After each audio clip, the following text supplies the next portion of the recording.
What is wrong with you today? Samir, Mr. AAA. Mel and Ellis had a deposition. McKay's treating people in the park. Fucking Langdon. At some point, you and Langdon got to work this. I don't want him here. He made a mistake and he paid for it. Did he? Did he go to jail? Because I let him get away with the crime. So what does that make me? Human! Are you angry at him or are you angry at you? Somebody could have died. Oh, it's the ED. Somebody's always Go ahead, dying. make jokes. Make jokes instead of acknowledging. He didn't kill anybody. That we know of.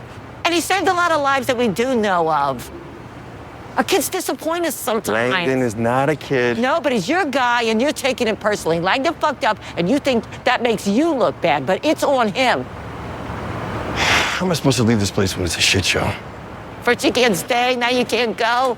What is it, Rabinovich? No, I'm going. I just thought I could leave it a little better when I did. Oh, don't be such a martyr. This place is always teetering on the brink of disaster, with or without you. We do it every night, every day off. This place is bringing to one person. It survived without Adamson, it survived without me, and it'll survive without you.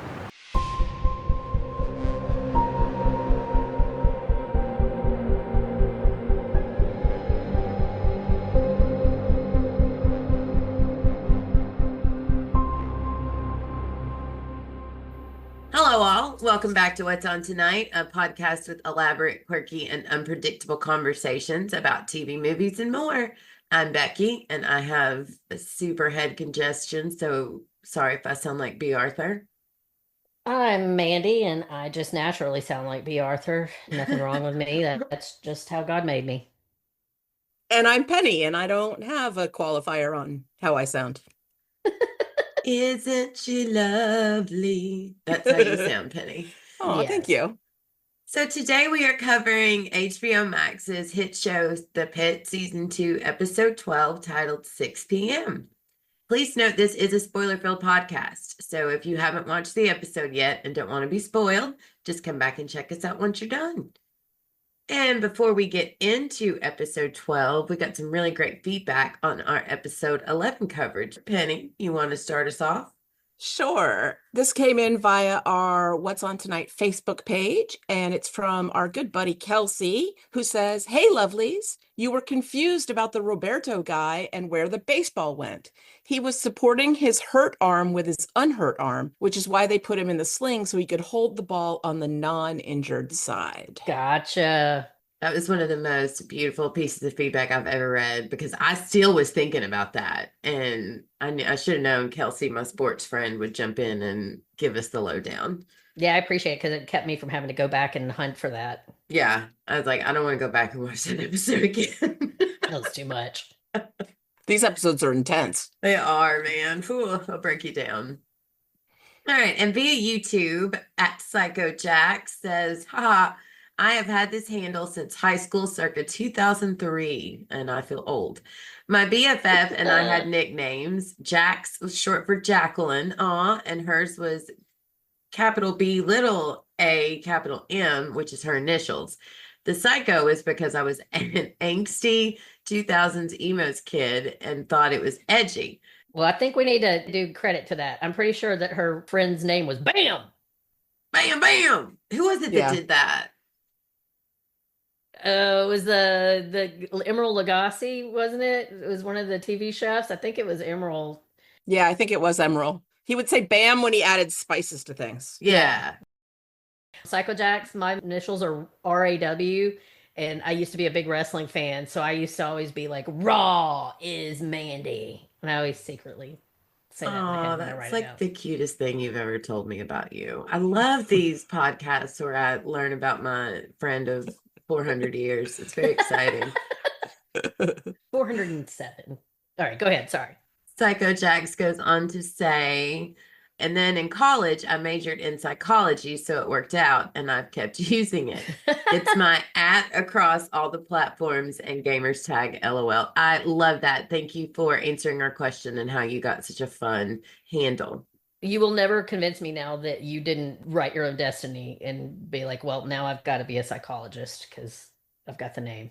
I like that I immediately went to like crazy. Like me, I would be Psycho Becky, but not because I had anything to do with psychiatry. It's because I'm just crazy. So I like it. True that. Thanks for backing me up there, Mandy. I love you. All right. And she goes on to talk about it 2638 on our podcast. She says, personally, I did not like the Langdon apology. Neither did I, mostly because it was not a real apology. There were a lot Yes. of excuses and poor me's. I agree. When she didn't accept it, he immediately got defensive, which is not the point of an apology. But more than anything, the fact that he didn't thank her for doing, yes, the hard thing, but ultimately what he actually needed shows that he still does not think he actually did anything wrong. This is all just performative so that he keeps his license. I don't completely agree with that, but I that's agree okay. so much. I know you do. I could tell by your feedback last week. I was like, Penny is going to be on board with this. He's not actually in recovery because deep down he doesn't think he's an addict. And the first step of AA is admitting honestly that you have a problem. It's clear the only thing he learned is how to do better at faking it. I'm kind of in the middle.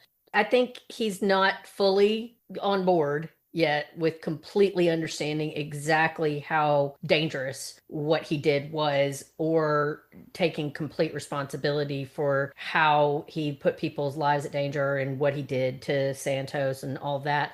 But I think he's in recovery. I just think he's got a long way to go. Oh, yeah, for sure. Yeah, that's fair. Yeah. Oh man, another great episode. Oh, you ladies are my favorite Pitt recap channel. Thank Aw. you so much.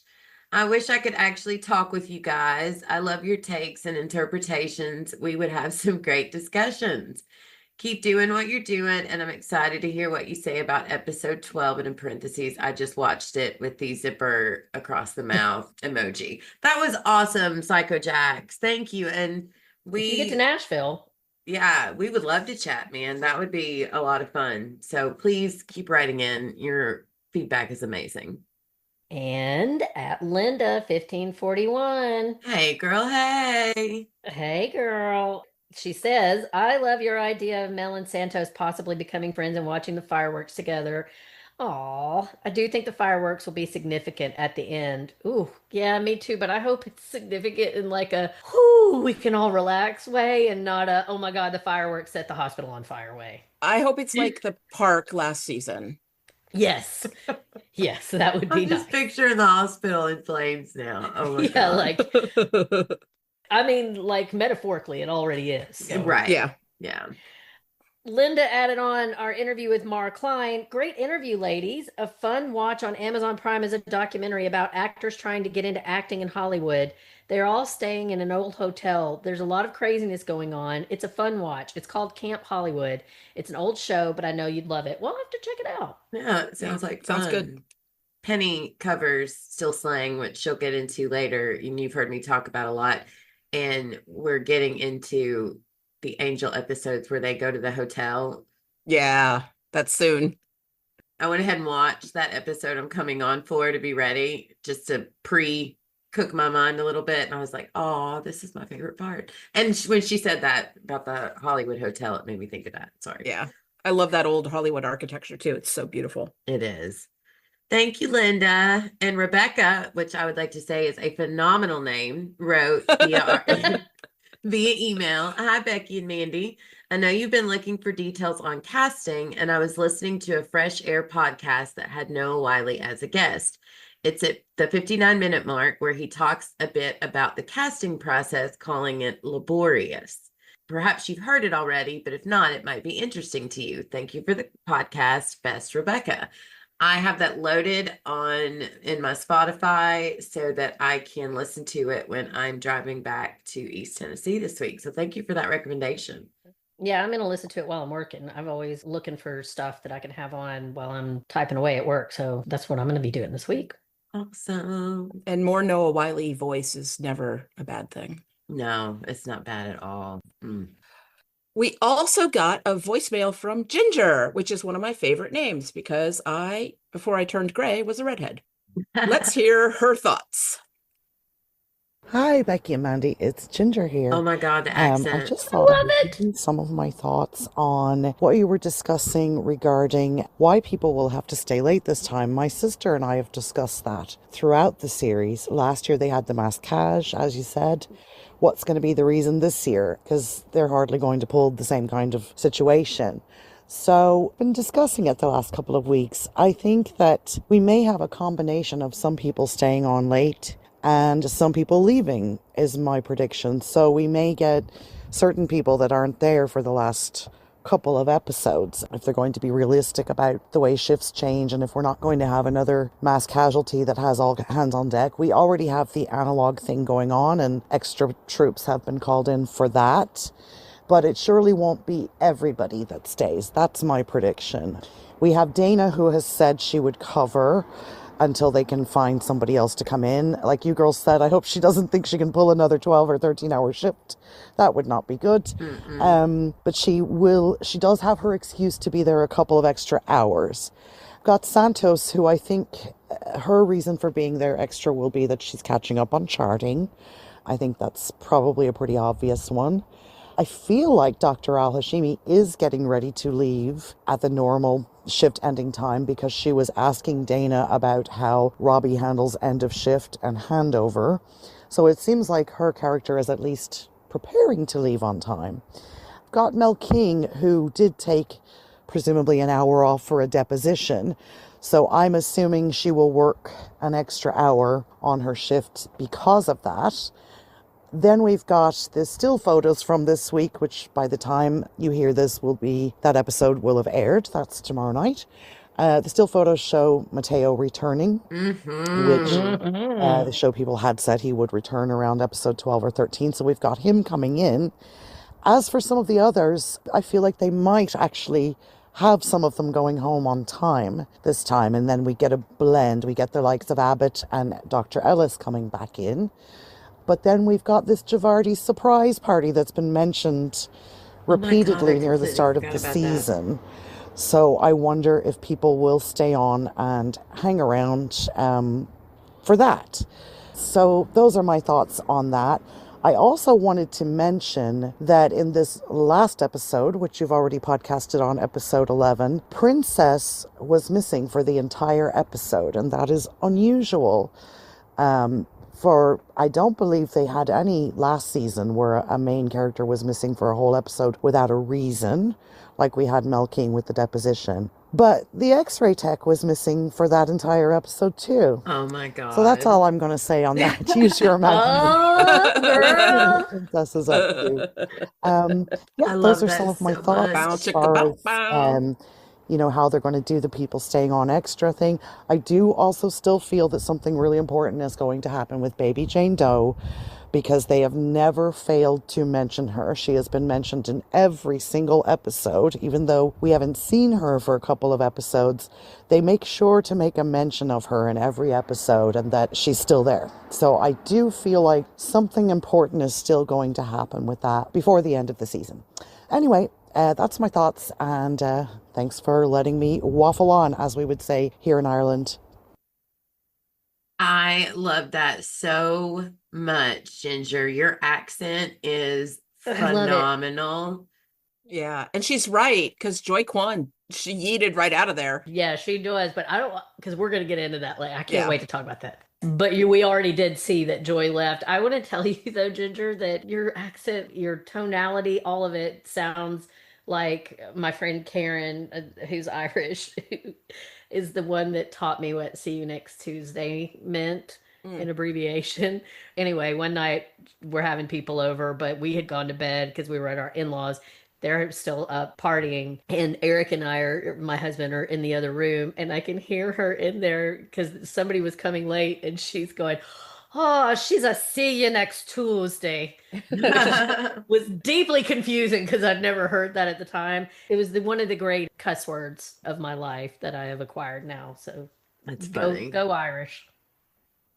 All right, Penny, giving us some really good feedback throughout the season, but you want to just kind of summarize what your thoughts are in the season before we dive into episode 12? Sure. So season 1, I was really busy when it was airing, and I ended up binging it after it was complete. This time around, because I loved season 1, I was like, I got to make time and make sure I'm watching the Pitt like the second it drops. And I am really enjoying the viewing experience, because going week to week gives you all this time to sort of ruminate and bond with the characters. And I love season 2 for that reason. Season 1 was great, but season 2 for me has been better.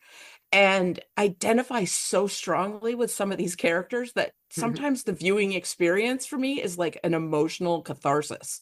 Like I'm Yeah. like, oh, it's so good to see. Like I went through some pretty serious professional burnout several years ago. So watching Robbie and now Dana exhibiting all these things that I exhibited back then, like it's been almost like, I don't know, validating or something to see it on screen. And, you always want to see yourself in Noah Wyle, right? You're like, I'm just like him.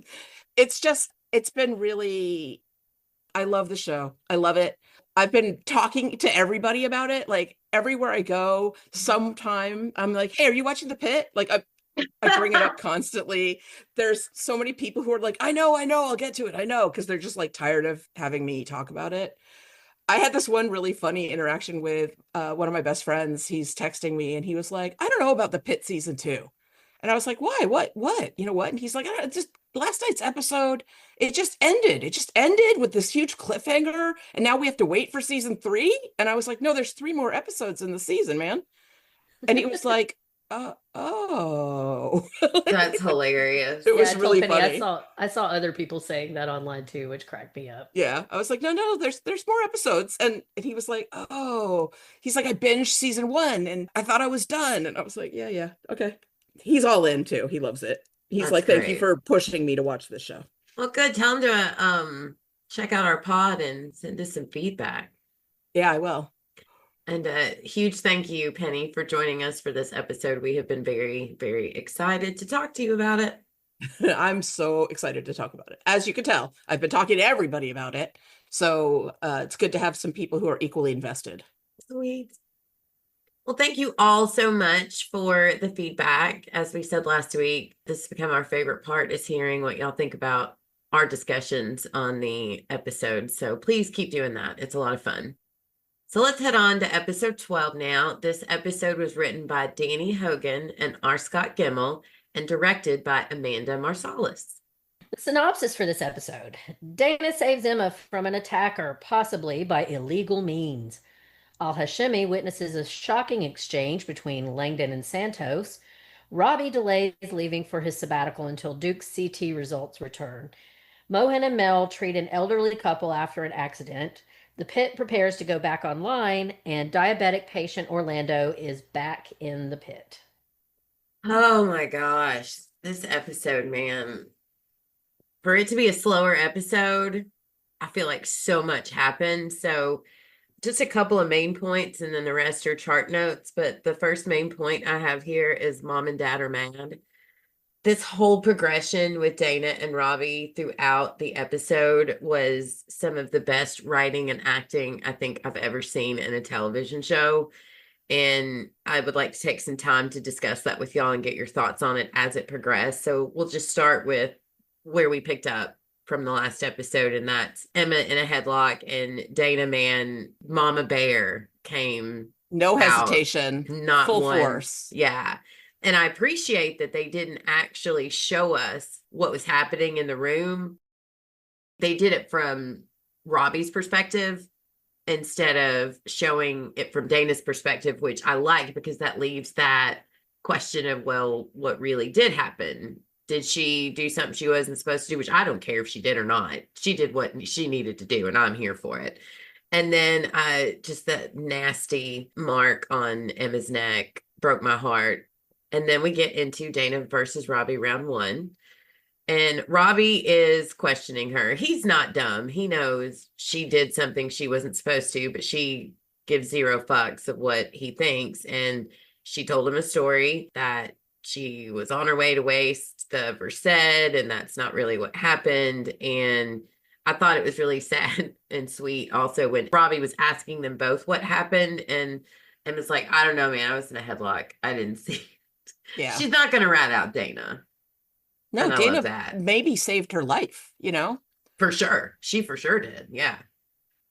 Well, first of all, I think Emma has plausible deniability. She honestly may not have seen anything if she was in a headlock, but I also don't think she would have ratted out Dana. But I think Dana is very clearly, there's a line from Kings of Comedy, and Cedric the Entertainer said that there are 2 different people in the world. There's people that live by the hope factor and the wish factor. And like the hope factor is like, oh gosh, relate to this play. I hope nobody's in our seats. And then there's the wish factor, which is I wish a motherfucker would be in our seats. Dana is living by the wish factor. She's been carrying that Versette around, wanting a do-over with Doug Driscoll this whole season. And I wrote down Dana is me in this political climate. Like she is just ready to go off on somebody. Yeah, it's funny because I rewatched some of season 1, and when Driscoll clocked her at the end of season 1 or towards the end of season 1, he blindsided her. No amount of having Versed in her pocket would have done anything. Yeah. She was completely blindsided by that. Mm-hmm. But I do understand after experiencing a trauma, trying to prepare yourself for any eventuality going forward. It's Yeah. interesting because Emma is clearly like this younger, newer version of Dana. Like Dana sees herself in her and she's like, you have to press charges. You have to talk to the Yeah, police wasn't right that now. interesting? This was a Yeah. whole episode of do what she knows. She accused Robbie of do what I say, not as I do, which is ironic because she's doing exactly the same thing. They're two sides of one coin. Yeah, but I think Dana's doing it more from a I wish I would have situation. For sure. Not Robbie is just in complete, absolute fucking denial that he's losing his shit. I think yes, it is the same. I think Robbie knows he's losing his shit. I think he knows that he is barely contained, and that's why he's counting the minutes until he leaves, because he's like, I'm gonna crash. Maybe I could keep it going until I crash. I gotta go. I gotta get out of here until I crash before I crash. Like he is really aware that he is one event away from a complete meltdown, and that's why he's so unbelievably hostile all the time, because he's just trying to keep it together so hard. I don't know if I agree that because well, it's not that I disagree. I just think that after I saw some discussion online, I didn't just come up with this, that intrigued me. Perhaps Robbie is actually going to check himself in somewhere to get help. And he's just trying to get through this shift because he is aware that he is barely hanging on by very teensy tips of his fingernails. So the motorcycle trip could be like just a cover. Red herring. Yeah. Or what everybody has been afraid of and what Dana flat out tells him, which is you are literally begging for death. And that seems to be the more obvious answer to what's going on, in which case I think, yes, he does know he's about to crash, but he also knows he's got something very dark planned for himself. And that's why he's trying to get out. But he doesn't want to crash at work, because the one thing that he is super proud of is this is one of the best EDs in the department, right? He yells at Al Hashimi about it because he's like, don't mess up my legacy, basically. Yeah, that's the one thing he feels like he's got going for himself, I think. Continuing on with their first fight, I really did not think Robbie handled it well. His response to talking to Dana about what happened, and Dana's response, don't worry about it, we got this. And Robbie's, no, there is no we, you need to pass this patient off and report him. This is my ED and I'm telling you to pass it off. And that Dana just snapped. And she said, these are my nurses and I choose what cases they work. And if you think for 1 minute I'm putting anyone else from my staff at risk with that asshole, you better give your head a fucking shake. And I was like raising my fist in the air for Dana. I love that phrase, give your head a shake. I thought that was awesome. And I'm going to add it to my repertoire immediately. Becky, this is why I think Dana is more do what I say, not as I do still. I do think she regrets not pressing charges against Doug Driscoll, but I also think that she is just as bad as Robbie in certain situations of putting herself into places that she wouldn't put someone else. That is a perfect example of that. She won't let her nurses take that risk, but she'll put herself in that place over and over and over again. And she keeps like shoving her emotions down, going to fall apart in the bathroom, but she's pushing for her nurses to set healthy boundaries, telling Emma to try to get her to leave, telling her to go ahead and go on home.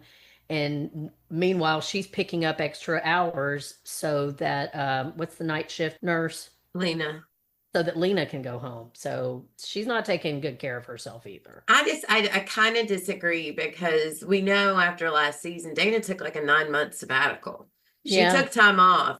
she was ready. She was walking away. She took time off. Yeah, she came back, but I don't think that what she's doing is as severe as Robbie. I cannot see them as apples to apples. I feel like it's two very different situations. She's a narrative foil, right? Like Robbie is the main character of the show. And I think that Dana is his like mirror character or mirror self. That's how I see it. She's displaying like a different flavor of the same qualities that he's displaying.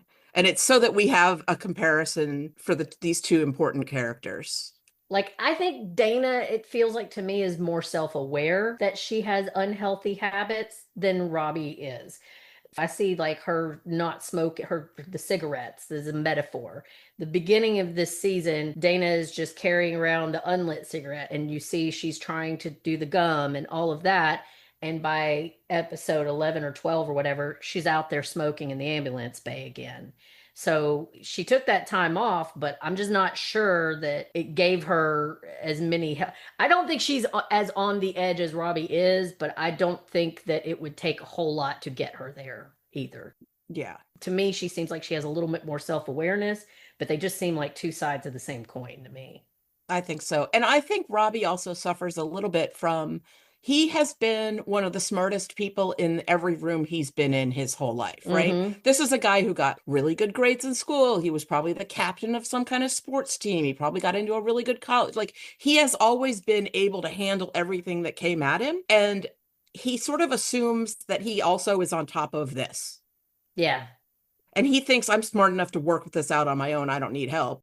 One of my favorite podcasters who does a mental health podcast says you can't think your way out of a mental problem, but a lot of very smart people think that they can. I mean, I don't want to call myself very smart, but that's literally my whole, like, it took me a very long time to realize that it is not my job to ruminate over every horrible thing that could potentially happen in the world. I used to feel like I had to be glued to the news 24/7, because if you weren't doing that, then you were hiding your head in the sand. And it took me until almost 50 to realize that is not my job. It's an impossible task. It's like counting grains of rice. It's just never going to help the world, and it's only going to hurt you. Yeah. I agree. So the second argument, Robbie wants to talk, and Dana's like, and he starts whining. I don't even remember what he was whining about, but she's like, tell it to someone who cares. Then he immediately goes on the defense for chastising her for doing something. And she did do something wrong. I get that. But I like where she said, anyone else does that and they're a hero. A nurse does it and they get punished. And that is a very unfortunate problem in healthcare is, yeah, you look at, not it's the same situation, but you look at what ICE is out here doing on the streets to unarmed protesters, civilians, people who just happen to be there. Yeah, they're abusing people. Grandmas, toddlers. Yeah. And then you get these people who are literally putting their lives on the line every day in a hospital, and they are often attacked, usually killed. One of our friends, our very close friends, works in psychology, and there was something they sent out after a gentleman, a therapist, was shot and killed. And emails went out about how you need to de-escalate situations. Well, there isn't how you can't de-escalate against a gun. And, Dana defended her nurse and herself the best way she knew how. And she could be losing her career over it. And I just think there is something wrong. And I'm glad that they gave her that line to say, because that is something that attention needs to be brought to, because it is a huge problem. They're also very understaffed for the needs that we have seen on these 2 seasons of the show. The ED is constantly operating at maximum effort. And the nurses are spread thinner than they should be, in my opinion.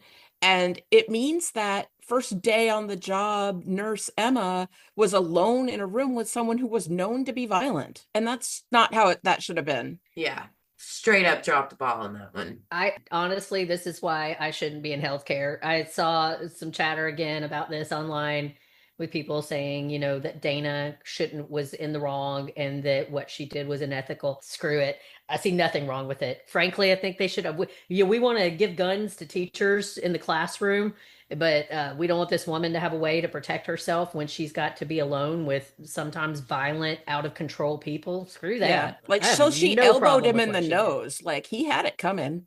Right. He was assaulting someone. What are you supposed to do? And then Right. Robbie's big, this can move into the next point where he continues to want to chat and she doesn't, and she lets it out how sick she is of nurses being used as punching bags.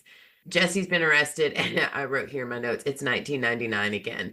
And she's right. It's become too much. And then Robbie says, "You're not yourself today." And I was like, oh my God, so many times in this episode, pot me kettle, pot me kettle, Yeah. pot me kettle, because he is trying to chastise her. And I wrote in my notes, read the room, Robbie, because he's to know her so well and to have the relationship that they have. And that's one of the things I love the most about their confrontations from start to finish, is it's very unlike the Dana and Robbie we've come to know. So we're getting to see, I think, a bit deeper into their friendship and workship, or however you want to look at it, that they aren't as aligned as I think they are, or As they have been in the past. Yes, like things have changed. Like whatever we started seeing in season 1 last year, especially after Dana was assaulted, I feel like it's been a shift in their relationship. So I don't know if I'm making any sense. You are.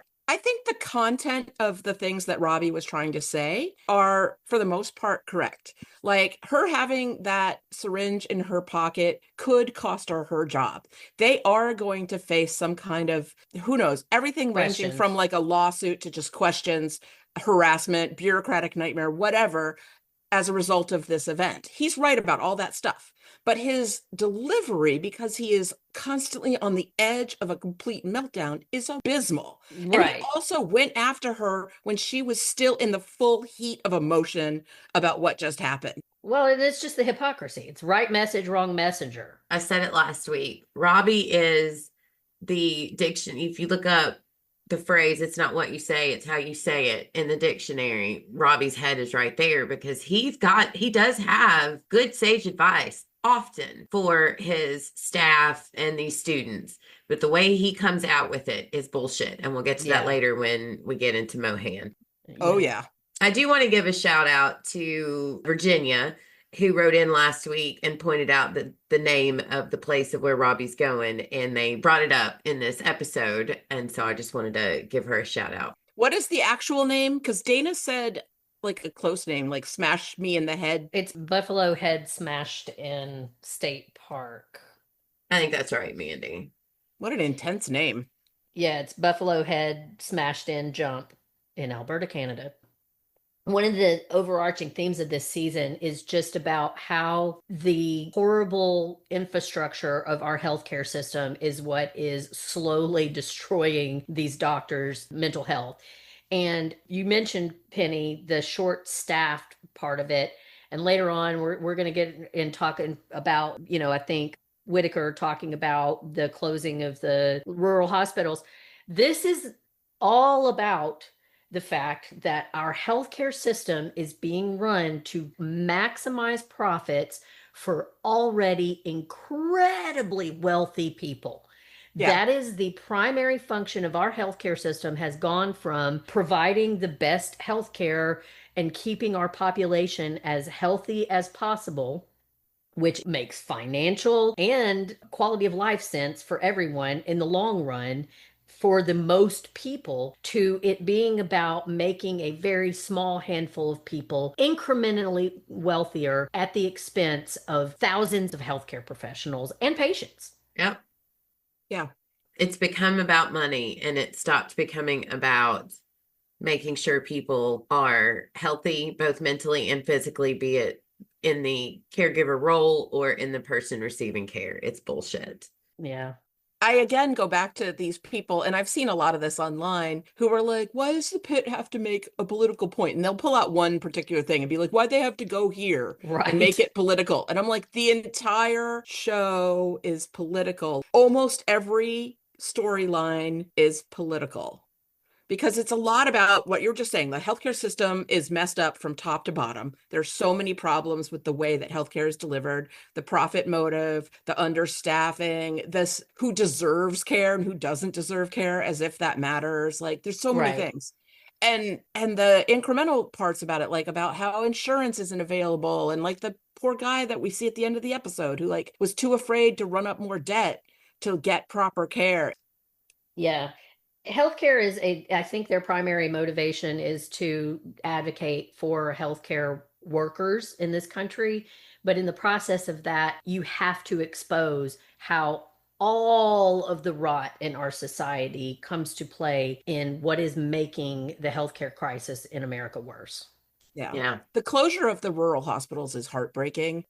I mean, we're not there yet, but like the fact that that kid had to drive his dad possibly dying next to him for like an hour in the truck was I can't even imagine the trauma. Yeah. All right. So before we get into the final round of Dana v. Robbie, I want to talk a little about Dana, Langdon, and McKay. I think McKay was precious with Emma, and I love how Emma was strong and said that she wanted to stay and finish her shift. And Dana looked so proud. I really, really hope we get to see Letitia back next season because she's added so much. This Yeah. cast is already amazing, and how they keep finding these young people to come in and add even more to an already amazing show just blows my mind. And I appreciate Langdon giving Dana reassurance that she did what she needed to do with that drunk, coked up asshole. Yeah. And he can clearly see she's not peachy. But I wanted to ask y'all, after that conversation, the camera shifts over to Robbie. He's in the room where Dante is, and he's looking out. Was he clocking that conversation between Langdon and Dana? I think so. Yeah. Okay. I did take it that way, that he's just like, it's another one of those ear hustling Robbie moments. Yeah. I don't think he liked it. I don't think he liked seeing anyone being okay with Langdon. I think he wants, I don't know. We'll get more into that later. Anyway, the best part of this entire episode is when Dana came and slammed that dude's blood work results up on the door, and McKay is like, Jesus. And I was like, Catherine Lanasa has pulled off some Emmy-winning performances already so far this season, but this, from the bathroom scene to this, and to her manifesting this simmering anger that just pulls over here in a few minutes, it was crazy. I like that they put McKay with this asshole because she's Right. calm, but she says what needs to be said. And he, of course, is trying to say he doesn't remember anything. And Douche. everyone, instead of worrying about Emma and Dana and what they went through, is worried that this guy is going to have some kind of traumatic injury from the fact that Dana clocked him and Mhm. gave him drugs because he was assaulting someone. And that's what everybody's worried about. I hate him so much. The way that he shifted immediately to, I'm going to sue all of you. You're all going to be in so much trouble. I feel like we've all met this guy, right? Yeah. This guy who, it's all his own fault. He's the one who drank and did cocaine. He's the one who got belligerent. He's the one who attacked Emma. And then he's all like, you're going to pay for this. And then he says allegedly attacked Emma. And I'm like, dude, so many people saw it. You're fucked. But he's a rich guy. Yes, he genuinely thought he was going to get out of it because of his privilege. And when McKay explains the reality of the situation, we saw who he really was. And that is a entitled asshole who obviously has not often been held accountable for his behavior. Because you cannot tell me this is the first time that this has happened. Yeah. No. I loved one of the things I love about, man, I love McKay. She's just great. And I loved how she clearly relished being the one to tell him he was going to have to face consequences. But you could see her like stop and be like, oh, I hate this guy. And then turn around and try to do what she thought was the right thing, which was try to offer him some information about rehab.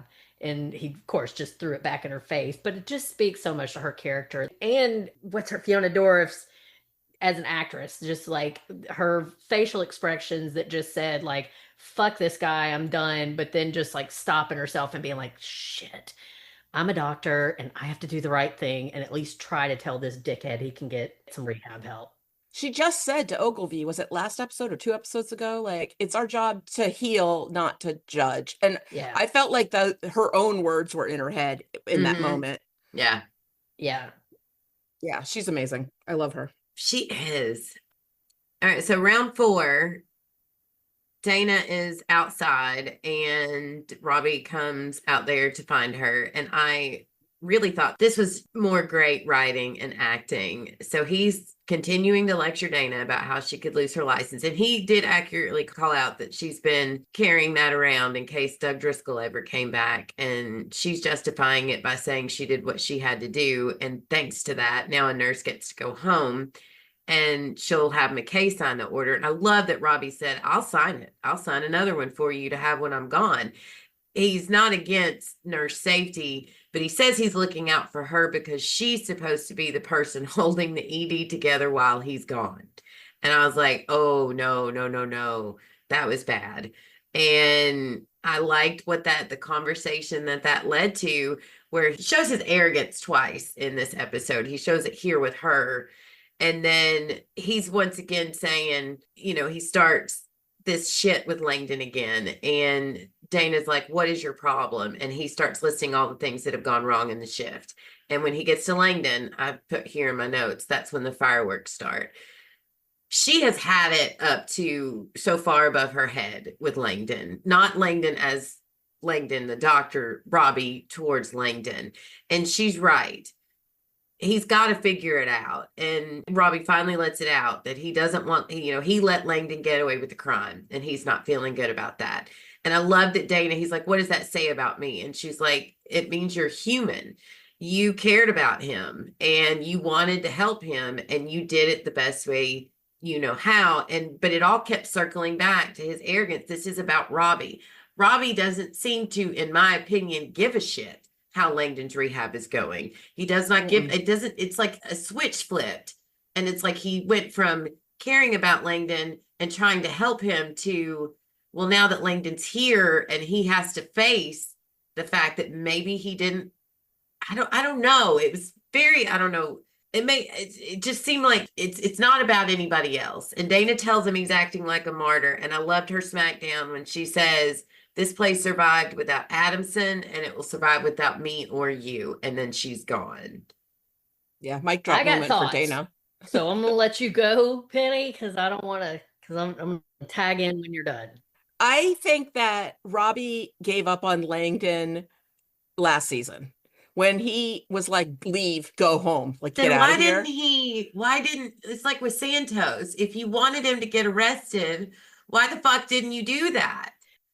But now everybody's mad at Langdon because you gave him this opportunity. What did you expect? I don't think he knew that he was going to still be angry about it 10 months later. Exactly. I don't think he knew that these emotions and things you just can't. Okay. And I also think that Robbie, like we talked about earlier, this ED is Robbie's entire identity, right? That's it. You are so freaking right. The thing that makes him angry and the thing that makes him abuse people is when they make mistakes that could reflect badly on the ED. It's a threat to his identity and his ego. It's like an existential threat. Yes, his identity is all this emergency department. He has nothing. He has no family. Seemingly, he doesn't have any real relationships. He doesn't have a great relationship with the stepkid that he had, apparently. Like when we talked to Taj about, the backstory there, that he thinks that there's a lot of resentment in what seems to be the only personal relationship that he's got. His girlfriend took off and moved to Oregon, or ex-girlfriend. He has nothing seemingly other than this. This is his entire identity. I want everybody to take a moment and recognize that I was right when I said a couple of episodes ago that Robbie's problem with Langdon is exactly what Dana said. It's not about Langdon. It's about Robbie. Robbie cares about Langdon as much as he is capable of caring about any of his friends. I don't think it's that he doesn't care about Langdon's rehab. I think it's that he is still blinded by anger at the fact that Langdon stole drugs and was high while he was working in quote unquote Robbie's ED. But I And like she pointed out, it's not about Langdon. Robbie is mad at Robbie Yeah. because Becky, you're not wrong. I think he is. I don't think he's arrogant in the way that that asshole that choked Emma is No, no, no, arrogant. no, no. But he is He's arrogant. depressed. Right. He is depressed and has PTSD and God knows what else. And that can often make you feel like, or often that comes from a fact of this place of being the kind of person that feels like the only control in the world is you. You have to be on top of everything all the time because if you are not, no one else is going to be, and everything is going to fall apart. So Robbie's real issue is, and the reason he can't be compassionate towards Langdon and really let go of everything is because of exactly what Penny said. At the end of the day, this ED is everything to Robbie. He's mad at himself because he didn't see that Langdon was struggling and that he, quote unquote, in his mind, allowed this dangerous situation to happen. And that's what he can't let go of.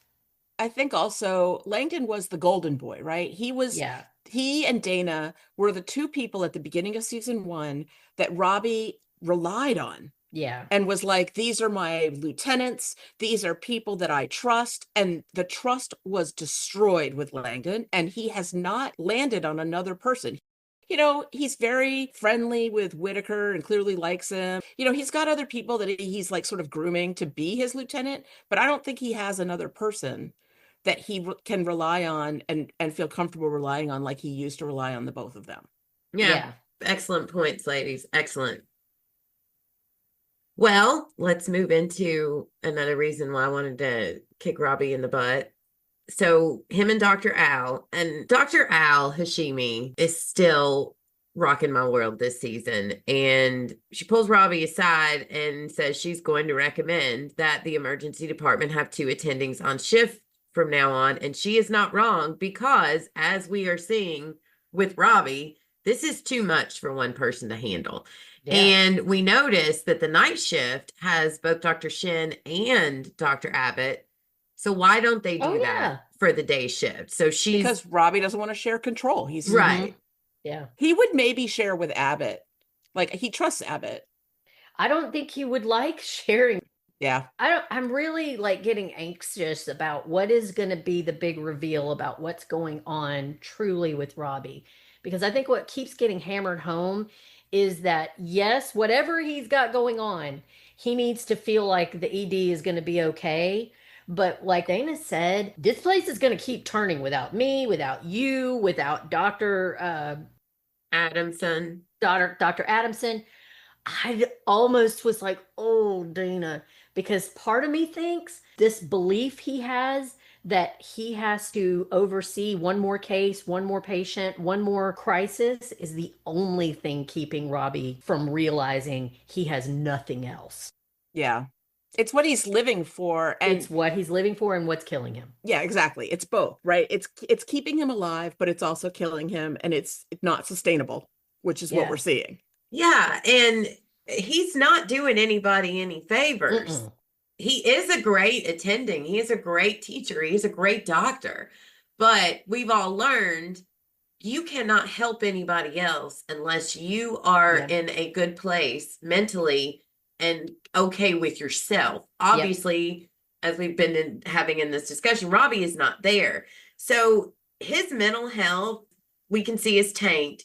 And he's basically making this place worse for his staff. He's done it to Mohan. He's done it with Dr. Al, knocking down Langdon. Mohan's snide comments. And everybody sees it, but Robbie doesn't. But what pissed me off here is Dr. Al is right. This isn't healthy for one person to handle. And she is concerned about behavior that she's seen from the staff.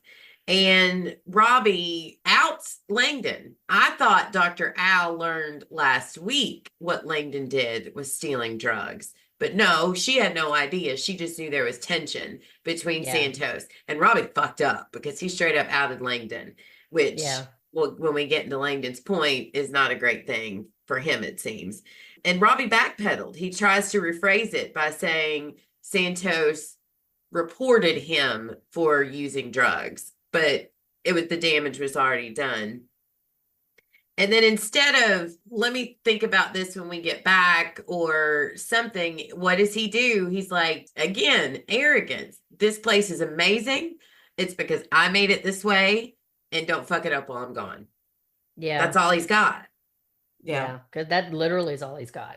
I think him keeping the secret about Langdon from, at the very least, the other ED attendings is malpractice, because recidivism for drug addicts is huge, right? Yeah. And they need to know what to be on the lookout for. They could treat Langdon professionally, but it's not fair to them to not have that information. Well, and I think that this is proof that he really does, just like, as much as the same thing I said about Santos last week, for all of her bitchiness about the situation, she didn't report that he was stealing drugs.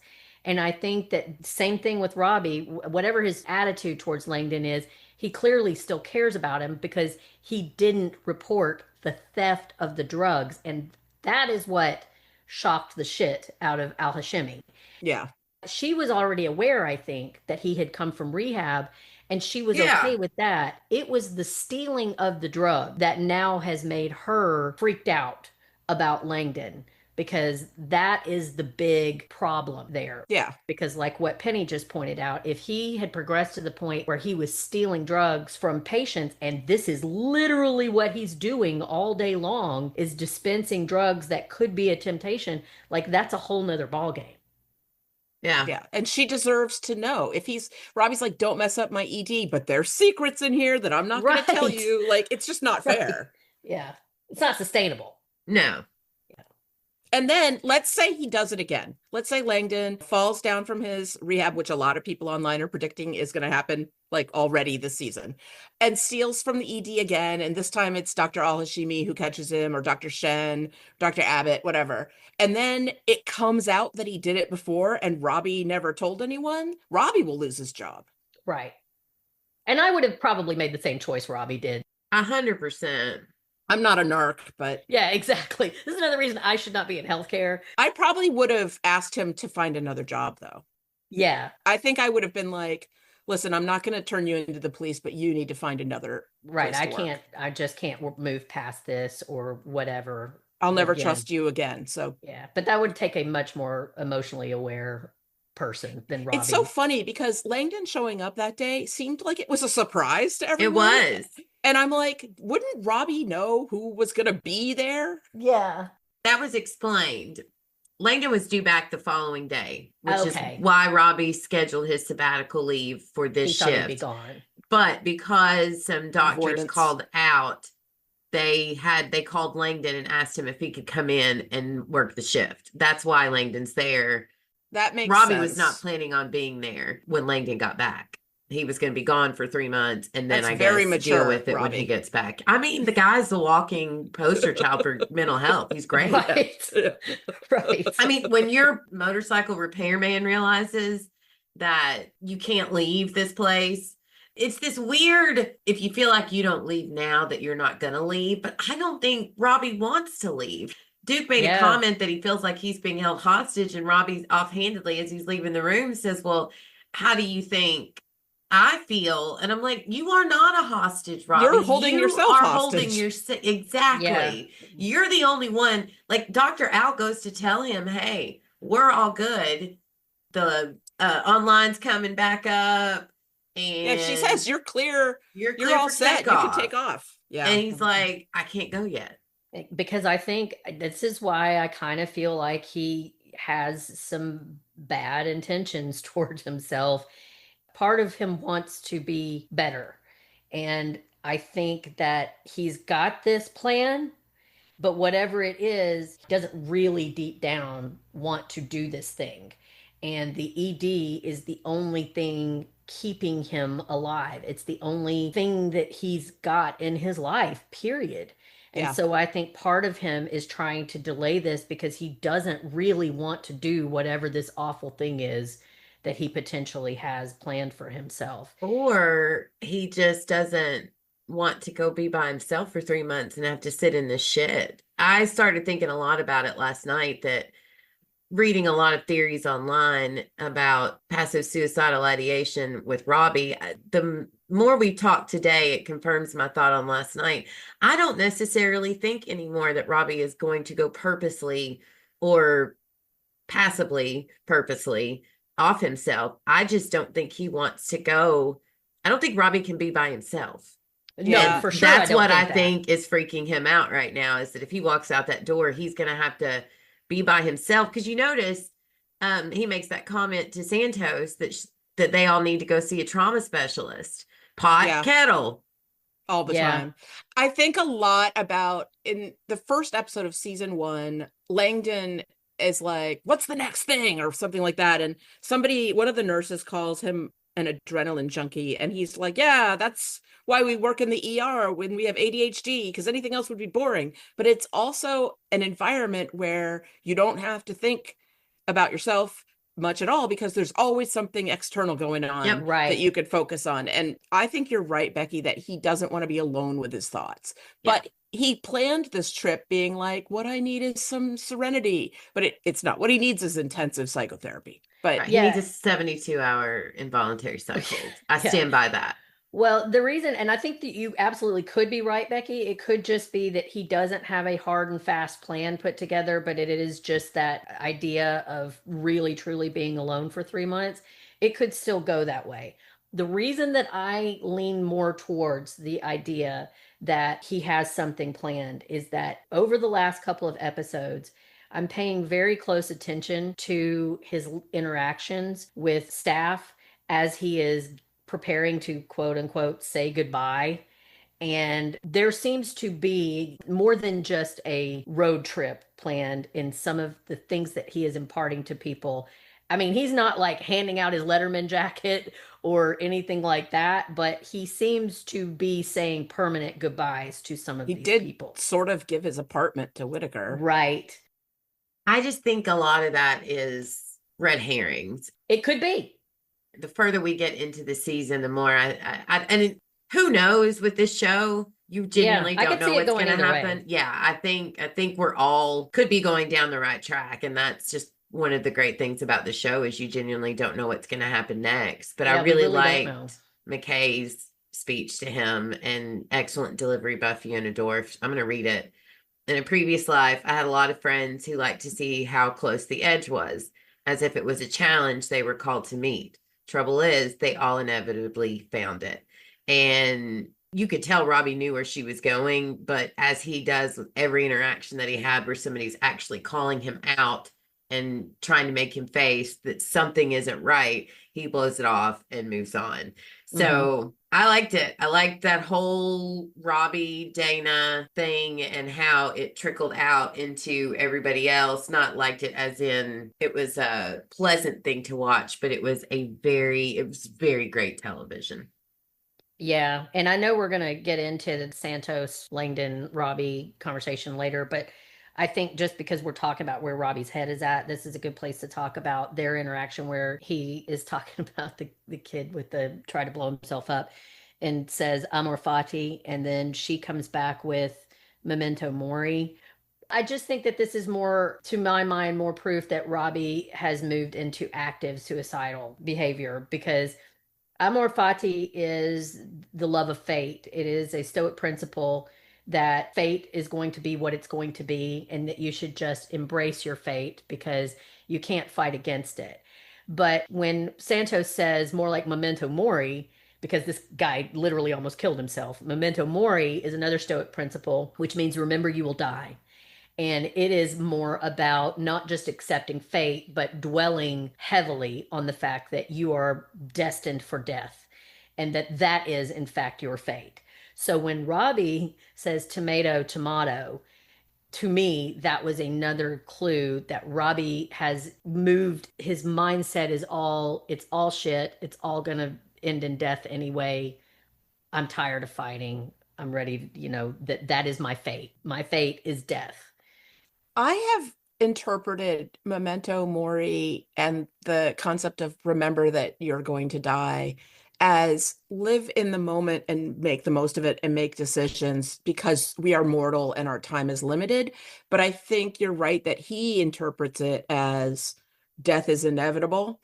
And I mean, yes, death is inevitable. We're all going to die. I hope that's not a spoiler for anyone who's listening. But I think there's a subtle difference, and a depressed person or burned out Yes. person is going to see it one way, and a healthy person is going to see it a different way. Yeah. Well, in general, like the Stoic principle of memento mori, you are 100% correct that it is more supposed to be about reminding you to live in the moment because we are going to die and you need to recognize that and always keep that in mind that your time here is finite and you need to make the most of every moment.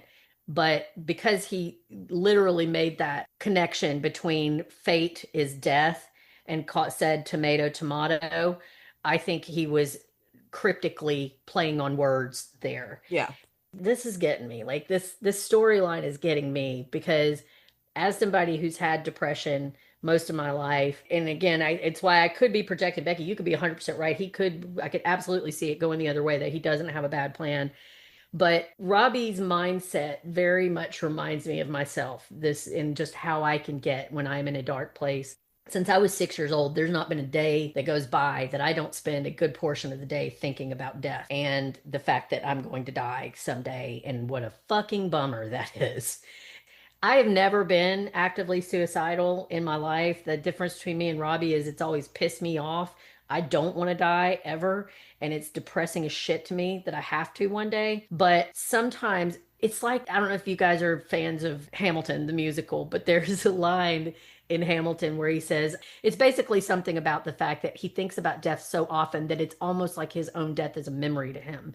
And I read somewhere that Lin-Manuel Miranda suffers from depression. And he put that line in because it does very well sum up how obsessed you can become about, at the end of the day, what does any of it matter if we're all going to die?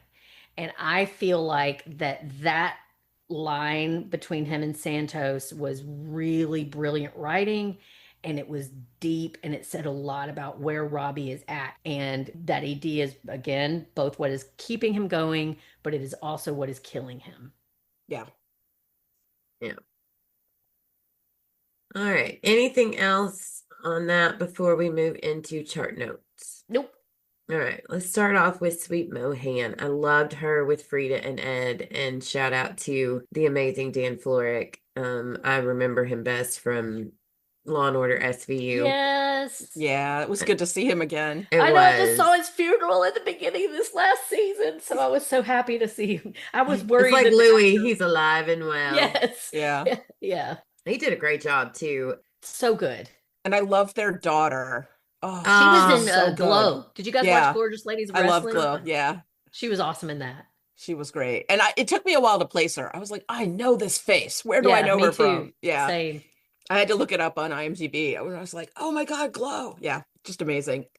I love Mohan. I think that she has all the qualities I would want in a doctor that was treating me. Yeah. She's thoughtful. She listens.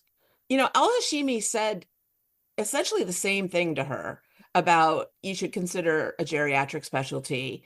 But when Al Hashimi said it, it was like, I've been noticing these things about you, and I think you have a talent in this direction. Yeah. And Mohan took that as like, oh, thank you. Like, that's really helpful feedback. And when Robbie said it, he was like, you're not good enough for the ED. You should do something slow because you're slow. It took us back to season 1 when he called her slow-mo. Yeah. Because she actually took time with her patients. It was a backhanded compliment. They essentially said the same thing to her, but again, Robbie, it was different intent. It's just not horrible what you delivery. say, it's how you say it. Yeah.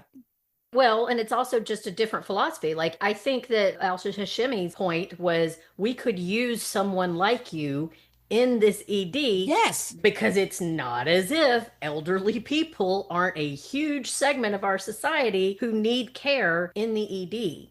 And without a Mohan there to recognize the things that she did, to take time, Robbie thinks everything should be fast, fast, fast, turn them and burn them. She is more of a, sometimes, even if you're in the emergency room, we got to slow down and really pay attention to what our patients are saying to us. or Yeah. you can make massive mistakes. And by doing so, she actually figured out Mhm. what was causing Ed to be having the balance issues and things like that, because she actually took the time to listen Mhm. to them. And I love that. And I had no idea about the Beers list. And I wrote it down. It's identifying over 100 medications or classes to avoid or use with caution in adults over 65 due to risk of falls, confusion, and adverse effects. That happened years ago with my mom. She was she has like a giant Ziploc bag full of medications, and she was acting weird. I took that to my dad, who he's retired now, but was a physician. And I was like, what about all this? And he's like, well, there's a lot of these that she doesn't need to be on. And that's also a lack of communication between healthcare providers. Mhm. Right. You know, if you go to the emergency room or get admitted into the hospital, 17 people are going to come in and ask you the same freaking questions that the last 16 did. And it's frustrating. And it's like, aren't you all talking to each other? Aren't you all listening Yeah. to each other? And they're not. No, they're not. But that's also billing, because that's another doctor that saw you. So they can bill you for that. It's crazy. But anyway. Disgusting. I think I've told this story before, but my friend had her husband got into a car wreck at one point, had some back issues after that, and was actually getting ready to go back to work and doing better. And then somebody else hit him, and he was in an even worse shape after that. And so they started putting him on these medications for pain and different things. And then he started having some depression and anxiety, and they put him on. Long story short, after a couple of years, he's suddenly a completely different person, and one that no one in his family recognizes. Like a year there where she was just so worried about him all the time, and he was just getting worse. And this ended with him walking down the street in his bathrobe with a couple of rolls of toilet paper. To this day, no one knows what his plan was at that point, but they got him into the emergency room. Turned out it was like 17 different medications he was taking, and many of them caused adverse effects in his health because they were counteracting with each other. And they did exactly the same thing that they did here. They took him off about 90% of them, and he was himself again for the first time in years. Yeah. Something like that happened with my dad. He ended up in the emergency room and he was sort of incoherent and a little out of it. And I'm talking to the doctor, and the doctor's like, you're just going to have to accept that your dad is dying. And I was Ugh. like, this is not what he was like yesterday. Something is up. And we figured out that he had accidentally taken too many muscle relaxers. And we had asked them to do a tox screen. We were like, can you just check and see if he took something he shouldn't have taken? And they were like, he's dying. We know you're sad, but you just have to accept it. And then my mom comes back to the emergency room. She's like, this bottle is empty. It shouldn't have been empty. Like, I think he took these instead of, because she was doing something really foolish, which was sorting his pills into pill bottles. It was like, here's the Monday, here's the Tuesday, here's the Wednesday. And so he picked up a pill bottle thinking it was like Monday pills, but it was like all the muscle relaxers. Ooh. Anyway, I was like, you're incompetent to this Right. doctor. I was like, Right. you made a decision based on his age, and then you were rude to me, I assume, because I'm a girl, and didn't do your job. And a tox screen would have been reasonable, and it turned out that's exactly what it was. And like, he just needed to be detoxed, and then he was fine again. Well, not Yeah. fine, but like, normal. It was an eye-opening experience for me. I lost a lot of respect for the medical system going through that. Yeah. It's just a good warning sign to everybody out there. If you're experiencing odd behaviors and you are on, and as the older we get, the more medications we have to take, at least in my case, as this show likes to educate us, and I'm glad that they do. I think this was a very good education moment, but I have Yeah. to say, a much needed moment of levity was the sunburned American flag Oh my bikini God. girl That being was so escorted funny. down the hall while this very serious conversation is going on with the daughter. And she's like, McKay is like, how you feeling? And she's like, really stupid and really, really sore. I Yeah. thought that was great. And the American flag of it all, I was like, that is a not so subtle comment on where we are as a country right now. For sure. We are on fire, ladies and gentlemen. We And are it's on fire. painful and stupid. Yeah. Yeah. Both of those things. Question I want to put out there to our Pittsburgh listeners. This couple's last name was Cohen. And that was also Debbie's last name from earlier this season. Is Cohen like a Pittsburgh popular name in the Pittsburgh It's area? a super common name in the whole Northeast. I know Yeah. so many Cohens. All And right. It's a big it's Jewish spelled name. like 3 or 4 different ways, but I've met so many Cohens and like in New York and in Boston and in DC, like just so many Cohens. Yeah. I haven't spent a lot of time in Pittsburgh, but I assume it's all over the Northeast. I thought that was interesting. I've never seen them use the same last That name is weird. before. That is unusual. Who was Debbie? Debbie's necrotitis fasciitis. Okay. Oh, we haven't Mara gotten an Klein. update on her. Laura Klein, yeah. She lost her Okay. leg. She lost her leg, Oh. yeah. Yeah, we found out she was in surgery, and then she ended up having to have that part of her leg amputated. So, But she lived, right? yeah. As far as we know, everything went fine. God, that was scary. That was crazy. All right, so let's move on to Langdon. Miss Azurmendi's husband, I thought it was very telling that he bypassed her and went straight up to see her son. Yeah, there's more there. Yeah, there's something going on. I'm beginning to worry that she might have maybe unintentionally done it on purpose. Yeah, I I don't don't- know. oh, but that didn't seems like occur to there's more me. there. But it did occur to me that maybe her marriage is problematic in some way. Right. Something's Maybe he's wrong. going to come to, I mean, it may have been an accident. There's a lot of ways it could go, but I thought the same thing. Like he could be abusive, like he could come down and just start laying into her without asking her. Or it might be that she's been suffering mental health challenges and he was aware of it. And this is just the fulmination of it. I don't know. Because I get being completely distraught over the situation, but she went to suicide really fast. Yeah, it was kind of crazy. It's like she was already on the edge and she was like, I Yeah. might as well do it. And maybe she was trying to take the boat. Who knows? But I hope this isn't one that they just leave dangling out there because I really want some answers about that. I hope we get it too. Yeah. Such a tragic situation. I did not care for Al icing out Langdon now. I loved it. I loved it. I know you did. I know you hate Langdon. I I don't just hate him. I just don't trust him. I don't think it's a good idea. I don't know. The older I get, the more my mindset is if I have a problem or if I learn something, I'm going to take a beat, but I want to talk to said person about it. And I think if you are in a position of authority and you are Langdon's boss and you heard something that disturbed you that much that you felt like you needed to treat him differently than you had been treating him 5 minutes ago, then you should be having a conversation. And it disappointed me because Dr. Al seems to be a voice of reason this season. And I just think it was out of character for her to just flip that switch without talking to him first or saying, I don't know. It just didn't It was seem startling, right. but she didn't. She It's just not like found she out. ordered him out of the room. Yeah. She just was No. like, I wasn't talking to you. I was talking to Dr. Javadi. And I like how she said Javadi too, and everybody Yeah, me else too. calls her Javadi.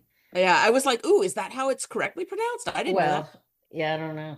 I think she felt betrayed by how smooth and self-assured Langdon is. And that she was like, why is Santos got a problem with this guy? He seems great. I think she was wrestling with that in her own head. And I agree it was a little unprofessional, but I still enjoyed it because Langdon makes me so angry. I think she just needed a minute. Honestly, I don't think that it was about, again, the addiction. I think it was incredibly startling to her to find out that she had a doctor on staff who was stealing medication Right. and that it was not reported because now she knows that it wasn't reported.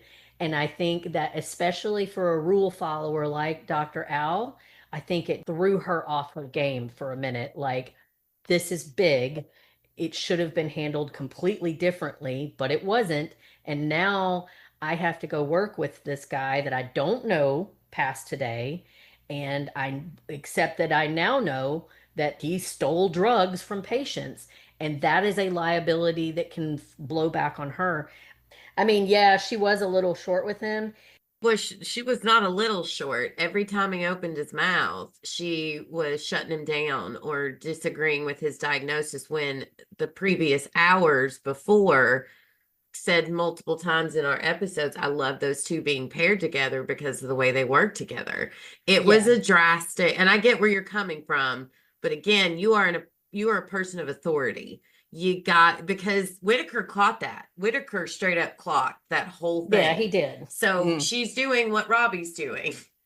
And Yeah. it just bugged me just a little bit because it's very out of character for her. It was, but I also think that it's deliberate because they're trying to accurately portray what happens when you are somebody who struggles with addiction that goes back into a medical or probably really any workforce. If people are aware that you have been in struggled with that, especially like I said, in a situation like this where he was stealing drugs, I think it's a pretty realistic thing that some people, like McKay, if she were the attending, would have handled it very differently.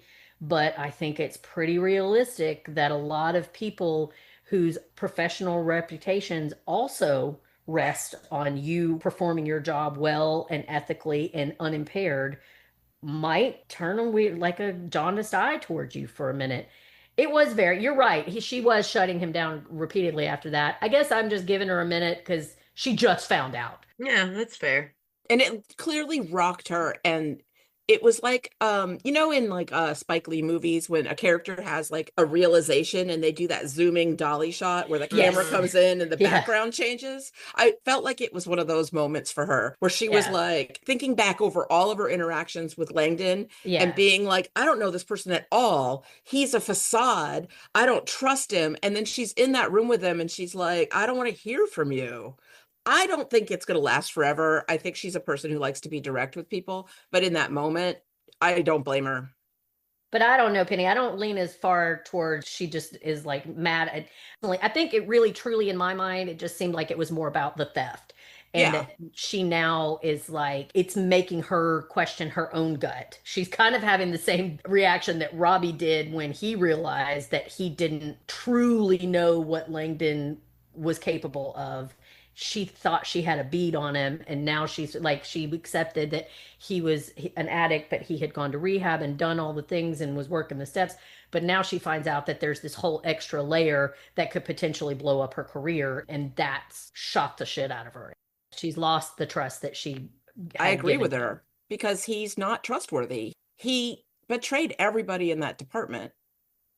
Yeah, I think he has to prove. I don't know that he's not, but he definitely. It's unrealistic to think your very first day back that you're not going to have to deal with a lot of that. Yeah. And after his conversation with Santos, where she only started to push back on his apology a little bit, and he immediately went to, you don't know what I've suffered. My wife left me. And I'm like, well, she didn't leave him. That was the great part about it, is that he's like, you don't know what I've been through. And then he lists all the ways that he almost faced a consequence, but didn't actually. Yeah. And also that is irrelevant to the situation between him and Santos. Right. And it's that defensiveness is what made me so angry at him. And I haven't been through a 12-step program. Thank God I've never had an addiction problem.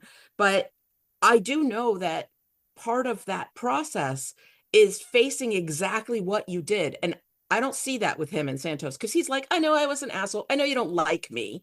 Yeah. And it's like, no, you tried to torpedo her career on her first day. Yeah. And you were really mean about it. You went to Robbie and you were like, Santos is dumb. She doesn't know what she's doing. He wasn't just being a jerk. Bigger than that for me, as a red flag about what's seemingly going on with him, is that everybody knows I'm not a huge fan of him, but I have seen moments throughout this season that really make me have warmer feelings towards him. The way that he backed up Dana this episode and how he treats Mel. But the fact that he still debating whether or not he put anybody's life at danger, that to me is the biggest red flag that he is not as far in his 12-step It's been recovery. 9 months. Yeah. 10 months. It's been 9 months, and I'm giving, because all right, I'm gonna move forward into a point I want to bring up because I think this segues nicely. When he was talking to McKay, and she got a little shout out. We got to see Esme in this episode, but she brings Roxy's blanket, and it obviously shook up McKay. And she's talking to Langdon about how much she wants to cry but isn't able to anymore.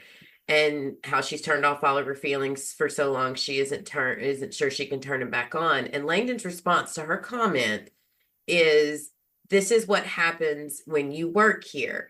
We get pretty good at shutting down our feelings. That was Robbie Rabinovich right there. Yeah. Robbie has taught Langdon to bury his shit like he's trying to teach Mohan. Yeah. Nothing outside comes inside these walls, yada, yada, yada. I'm not saying Langdon handled Santos correctly. You can go back and listen to the episode. I think he fucked up that apology royally, and I genuinely hope he does do it again and get it right. But Langdon's behavior isn't, not that he doesn't need to own his own shit. It is on him, but he was taught by somebody he reveres as like the man that we don't deal with our shit. We force it down. It is a consequence of Robbie's general style that the people he works with are also trying to like bottle up their emotions and not deal with them. Yeah, Langdon's got agency and he's a grown man, as Robbie pointed out. So he has to be responsible for his own choices. But I definitely think that leads to why he might be in that headspace. Right. I don't think that environment, and I think he was that was another one of those moments that I had some warm feelings towards Langdon, because I think that he was very self-aware when he made that comment, and he's right. Which also, I want to say, Becky, did you not think about me when he said, "Do you want a hug?" And she's like, "Oh, goes, God, no. God, no." I want a t-shirt that says that now. I'm gonna get you one, because I'm not a hugger or something, because I did think of you. I was like, that's me and Mandy right there. Yes. Except I would have just gone in for the hug. I wouldn't have asked you. I would have just grabbed you and had you awkwardly trying to, Pepe Le Pew and him trying to get that the little girl. You mean she's the sexual assault cartoon that we all watched as children? Yes. I'm not going to sexually assault Mandy, but when I hug Mandy, that is her trying to weasel her way out of my grip. I've had people hug me in the workplace when I wasn't into the idea of being hugged by them, and I got to tell you, it made me pretty freaking hostile. I just don't, in general, I'm not a hugger. It makes me feel trapped.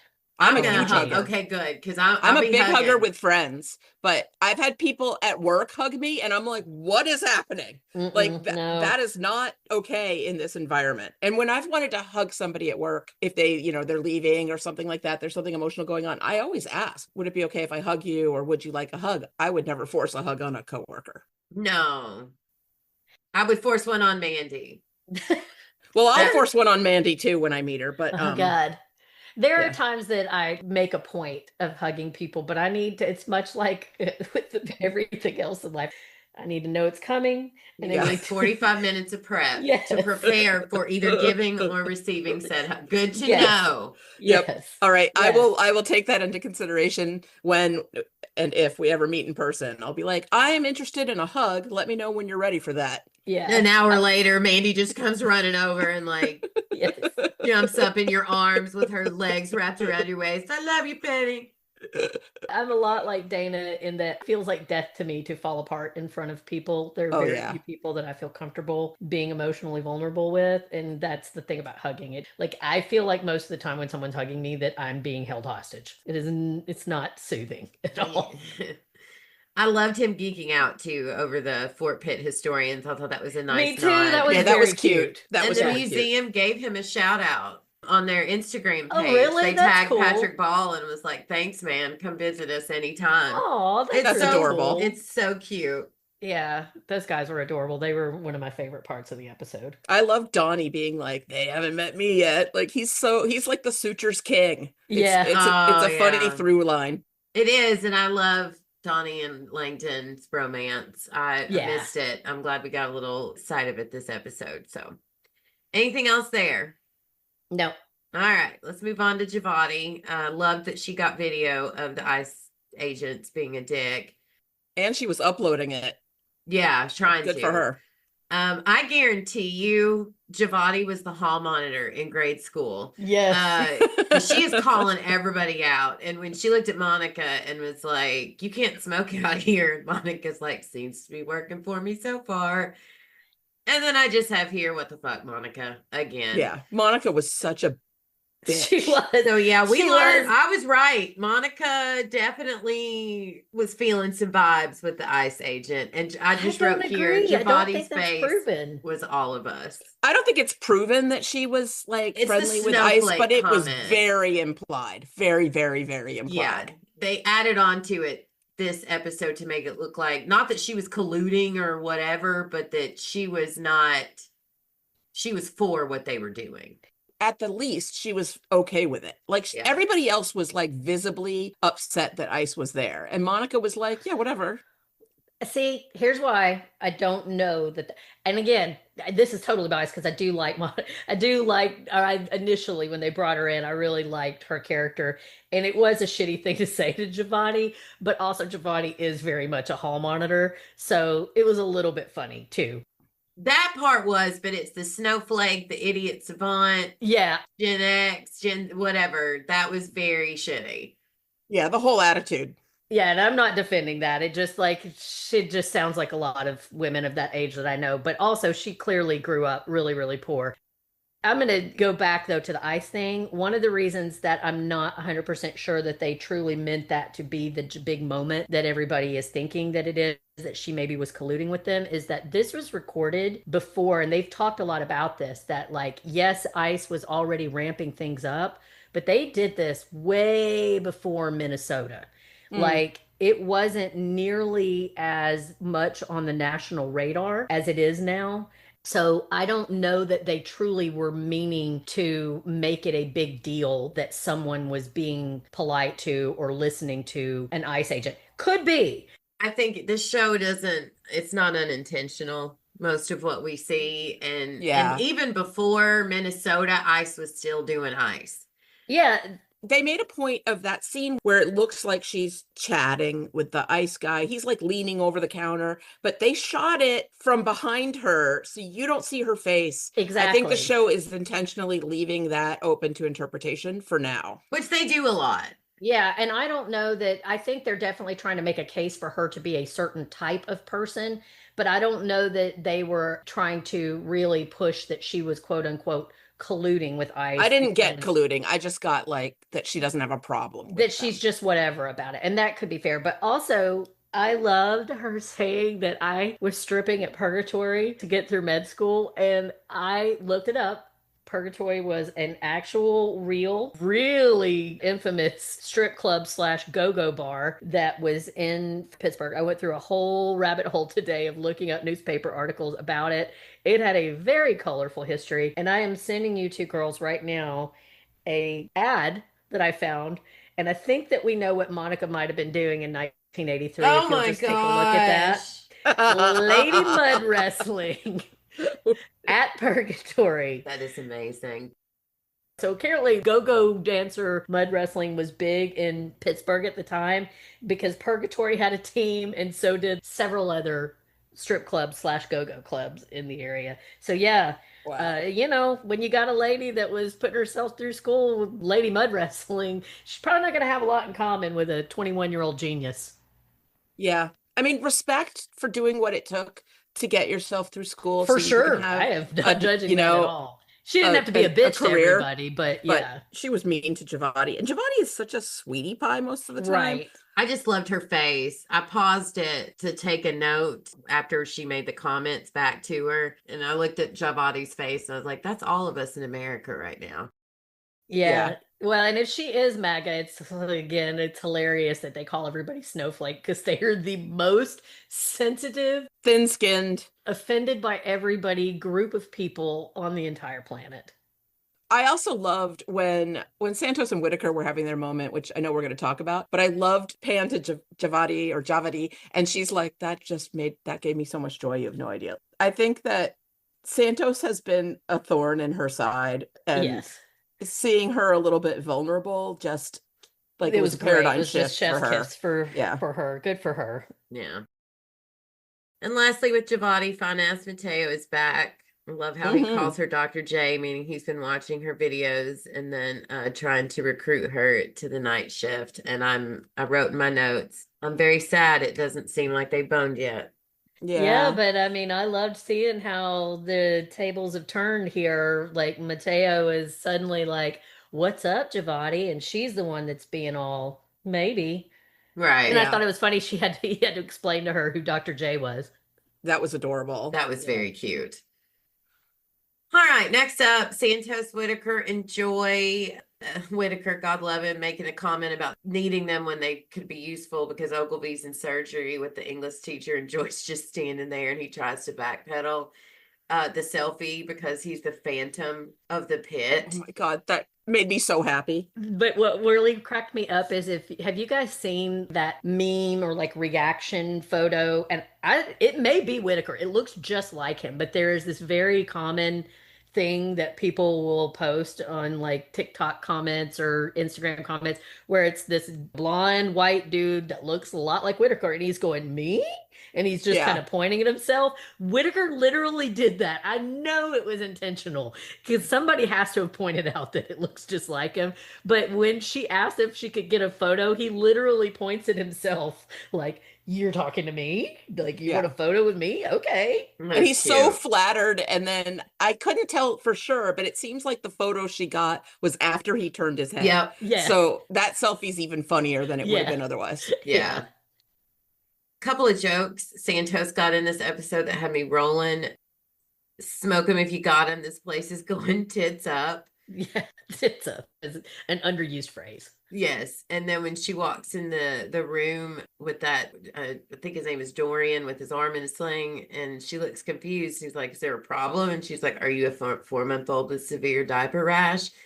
And the guy gets upset and he's like, this place sucks. And she's like, try working here. Yeah. She is burnt out. She is, but I think it's interesting how chill Robbie is with her and her demeanor with her job in general and how she talks to patient and staff, but he gets so worked up with Mohan taking time with her patients.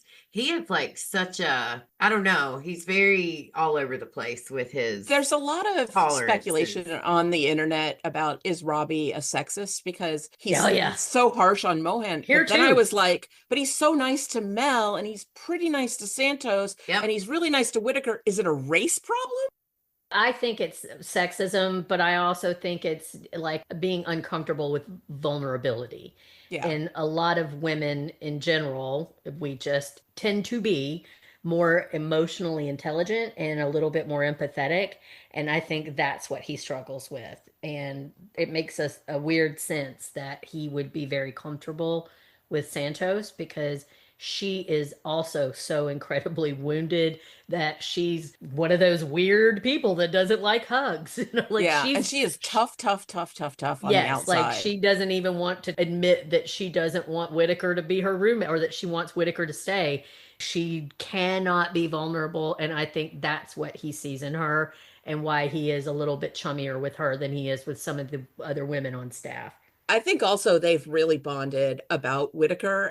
I think they have this shared concern and also love for Whitaker. Like they both see that he has talent and that he's kind of like a sweetie pie. And they both feel nurturing and protective toward him in their own sort of stern, tough way. And it's like she's almost like a peer to him when it comes to that. Also, they have the shared thing about Langdon. You know, he's the only other person that really she can talk to about it. And that makes they have the same opinion about it. And it's just, you know, when you bond with someone, you bond with them. Yeah. And it's kind of ironic because I think that they are so worried about Whitaker getting his heart crushed or not knowing where lines should be drawn, etc. And it's so hypocritical of both of them. And I suspect that Whitaker is much stronger emotionally and more in touch and aware than either one of them. Absolutely. Yeah. But I think that's also, they see that and that's what they want to protect. Like he's healthy. Let's keep him that way. Yeah, I kind of feel like they think that in a certain way that they equate softness with weakness because that's or naivety. That's how they feel. And I think it's a big blind spot for both of them. I mean, Santos goes around thinking that she is the most jaded is actually the word I want to use. Yeah, I think she goes around thinking that she is so sophisticated and she's seen it all and she's been through it all. And that's one of the reasons that I really identify a lot with her and Robbie is because of the shit that I had been through at a young age and because of my own mental health struggles. I very much felt this kind of contempt is really the only word I can use for it for most of my peers, because I felt like they hadn't seen anything. I couldn't relate to the things that they thought were important. I couldn't relate to their ability to be vulnerable, to ask for help, any of those things. Like asking for help to me to this day is something I struggle with. It feels like death to have to ask someone else to be there, but that all stems from not a healthy place. So Whitaker's obviously been through some things, but instead of learning that lesson, Whitaker has been able to protect himself or his mental health to the point that he is still okay with making himself vulnerable to other people. He hasn't closed that part of himself off. So I think a part of it, as much as they love him, is a little bit contemptuous, that they think that he's not as strong as they are. And I think that they're wrong. I think Whitaker feels protective of both of them because he is stronger than they are emotionally. And that even though he's had some struggles, it takes real, and this is something that it took me into well into my late 20s, early 30s to recognize. It takes real strength to admit that everything can be fucked up sometimes, but you're not going to allow it to make you hard. And I don't think that those two have that lesson learned yet. And I think Whitaker does. And I did like though that she did let her wall down just a little bit by being open with Whitaker about Yeah. how she's feeling with Yeah. everything that's going on. Because she needs somebody bad. Yeah, and I'm glad he didn't let it go. Like when she normally gives her, okay, you can go now, bye-bye. He's like, no, what's going on? And then she calls him out about moving out, which led to that hilarious moment you were talking about, Penny, with just Javati just being right there with a smile on her face. You have no idea how much joy that brought me. But I think that's another example of Whitaker being a stronger person. Like everybody keeps talking about how she bullies Whitaker, and she doesn't. It's She not okay does. the way she talks to him, but I don't think he perceives it. I think it rolls over him. I don't think he's unaware that it's not nice, but I think that he sees all of the good parts of Santos, so he doesn't feel bullied because he knows it's like a chihuahua nipping at your heels. Whitaker seems like a great person to be able to see past what would drive the rest of us in our older Yes. ages crazy Yes. and look like I used to be. Like I could see the good in it, which sometimes was to my detriment, that did lead to me being taken advantage of and stuff like that.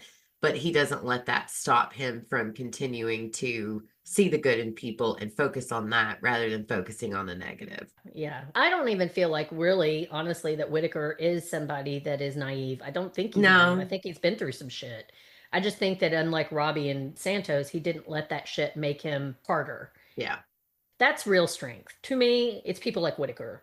Identify more with the Robbies and the Santoses, but I think that the people like McKay, who, even though she talked about not being able to access her emotions, and I think that, that is part of it, but I also think that she is not allowed that ED, whatever, to make her as emotionally closed off as those two characters and some of the others. Yeah. The head wound was fabulous. That was one of the coolest wounds I've seen in this that was so series. disturbing. When they were doing the camera pan and the shot of her just holding that flat back while explaining to him what's going on was a trip. And then I had to laugh that Joy got Whitakered when she got the blood spurted on her. That's what I'm calling it now when somebody gets bodily fluids on them. Garcia had a great joke about how Robbie's going to make someone a great ex-husband one day. That was hilarious. And I was like, funny. what? I wanted more from that I conversation. love that.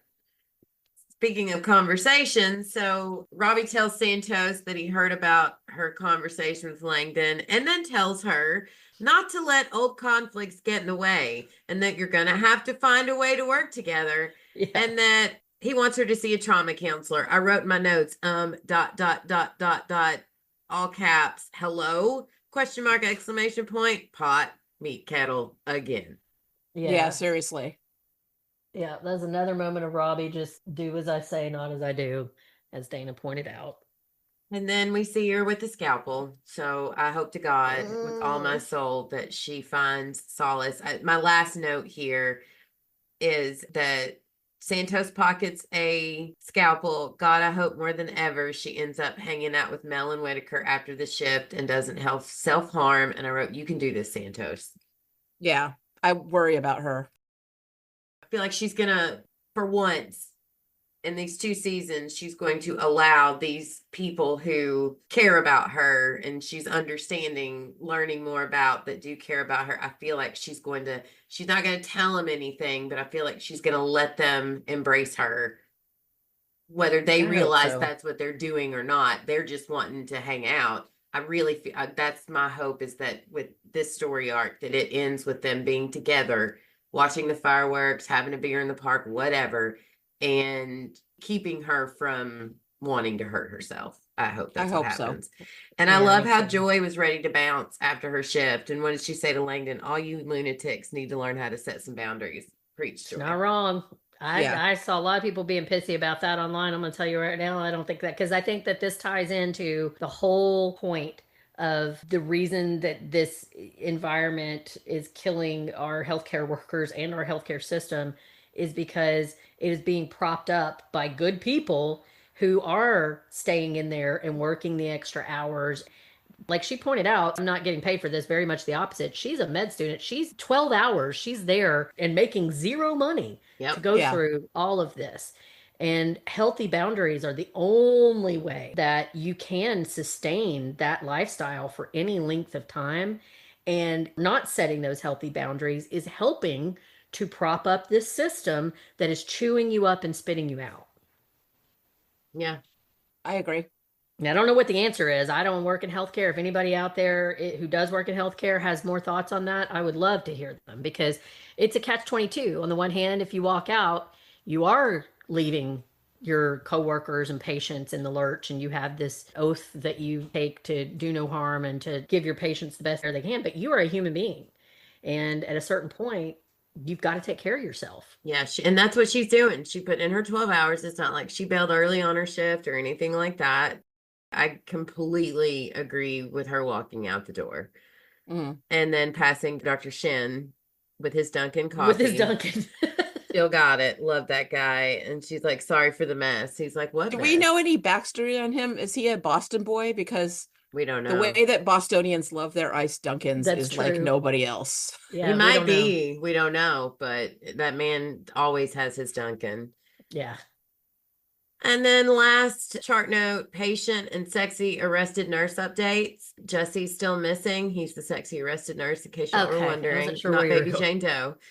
Baby Jane Doe is still in the hospital. And I gotta ask, is she under 24-hour watch? Because I if don't not, know. somebody's gonna steal that baby. I really feel like somebody's gonna steal that baby. Or Dr. Collins is gonna come and get her. One of the two. I kind of had a thought that it might be the mom that whose son had the heat stroke, like that she's not all there. And what if she takes the baby? Oh, interesting.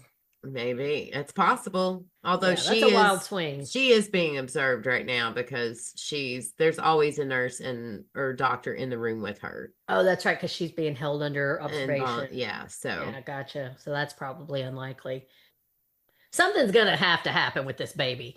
This baby is just like a huge metaphor, but I don't think we're gonna know exactly what the metaphor is until episode 15 wraps it's up. gonna be Dr. Collins. It's gonna come and get her. That's what I hope. Heat stroke boy is still recovering. He is recovering in ICU. That was good to hear. I hope everything works out well for him. And the last note, Orlando is back in the ER with head trauma from a fall because the upsetting. poor man can't afford his life-saving insulin. medications. Yeah, Burka. Yeah.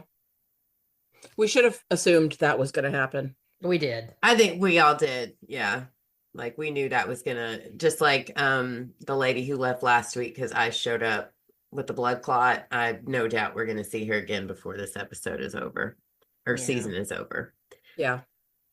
All right, final thoughts. I think this is a great episode. I know a lot happened, but it was definitely, they slowed the pace down a little bit than the last couple of episodes, but I think it still packed a very important punch.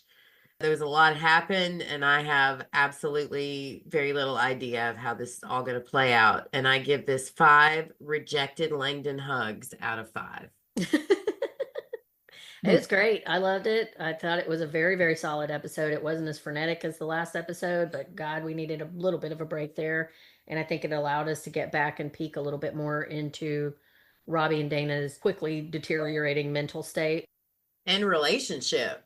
I think they've had days like this a million times in their career. And I think that what makes their relationship work so much is that they do have such immense respect with each other. And I think both of them have this thing in their head that it's all going to fall apart if they're not the ones there. I know what Dana said, but I also know what Dana does. And I think that they both have this idea that it's all on their shoulders and they have to keep all the balls juggling in the air. But anyway, I loved it, and I'm going to give it 5 hidden vials of Versed out of 5. Good one. Penny. I loved it, and I'm glad that this is the one that I could come on and talk to you guys about because there was so much meaty stuff going on and emotional stuff. And I did not at all mind watching it 3 times. So that's always a good thing. I am going to Yes. give it 5 cancer mom blankets out of 5. Oh, R.I.P. Aw. Cancer Mom. Yeah. That was very sad. That was very sad. All right.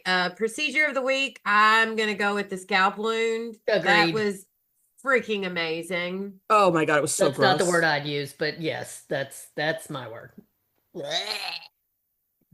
All right. We got some good feedback this week.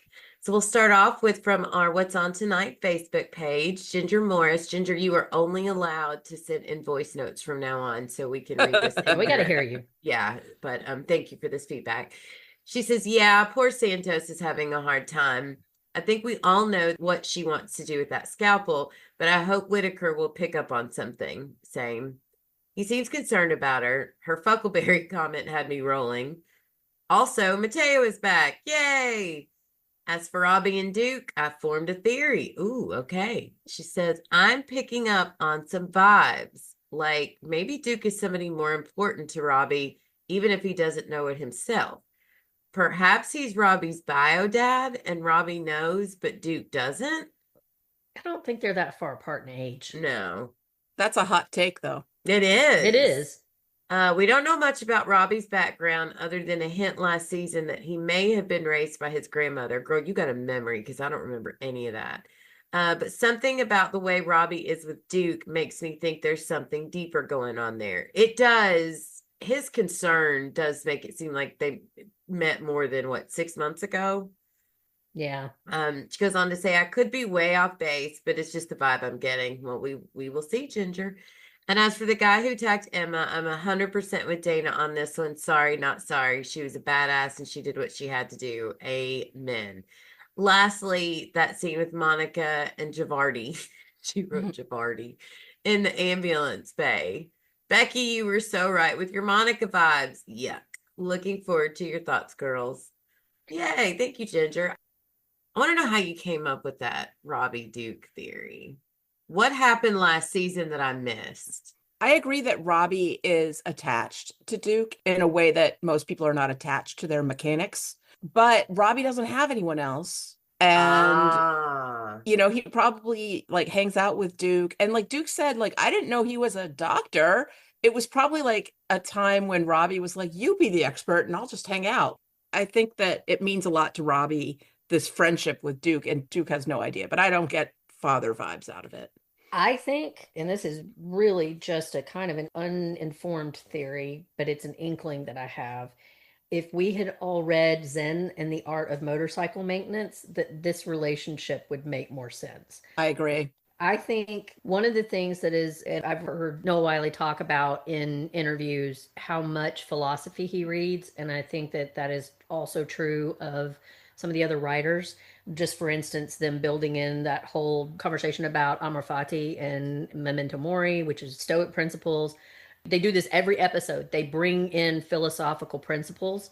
And I think that this storyline is supposed to, in some way, be referential of that book, which is a very well-read, fairly recent philosophy book. I have not read it. But I think it has something to do with your motorcycle maintenance and maintaining your bike as a way of life and like getting your head into a Zen space. I'm not going to be able to explain it more intelligently because I haven't read the book. But I think that that's what it is that he sees something Zen in that guy and he feels proprietary of him for that reason. Yeah. That makes sense. I've been meaning to read that book for a long time, so much so that I've discovered that I've bought it twice. I have 2 copies of it in the house. Really? Yeah. Save one for us when we come visit. We also got some feedback via the Pitt fans Facebook page from Diane Peters, who says, I really enjoy watching your show after I watch the Pitt. Episode 12 was really busy, and I really feel sorry for that guy that comes back. He got hurt again, the one that's a diabetic that left early. A lot of people can't afford their insulin or their medication. It's terrible out there. Even the senior citizens skip their medication because they can't afford it. Can't wait to see the 13th episode. And she's got a little crying emoji and is that prayer hands emoji Prayer or a high? hands. I heard somewhere that it's actually a high It five actually emoji. is, but everybody still uses Everyone it as uses it as praying prayer hands. hands. Yeah.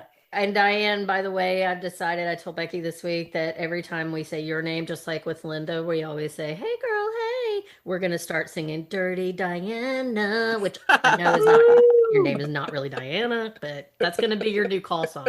Yeah, that's where we're at. So If you've got a better suggestion, you let me know.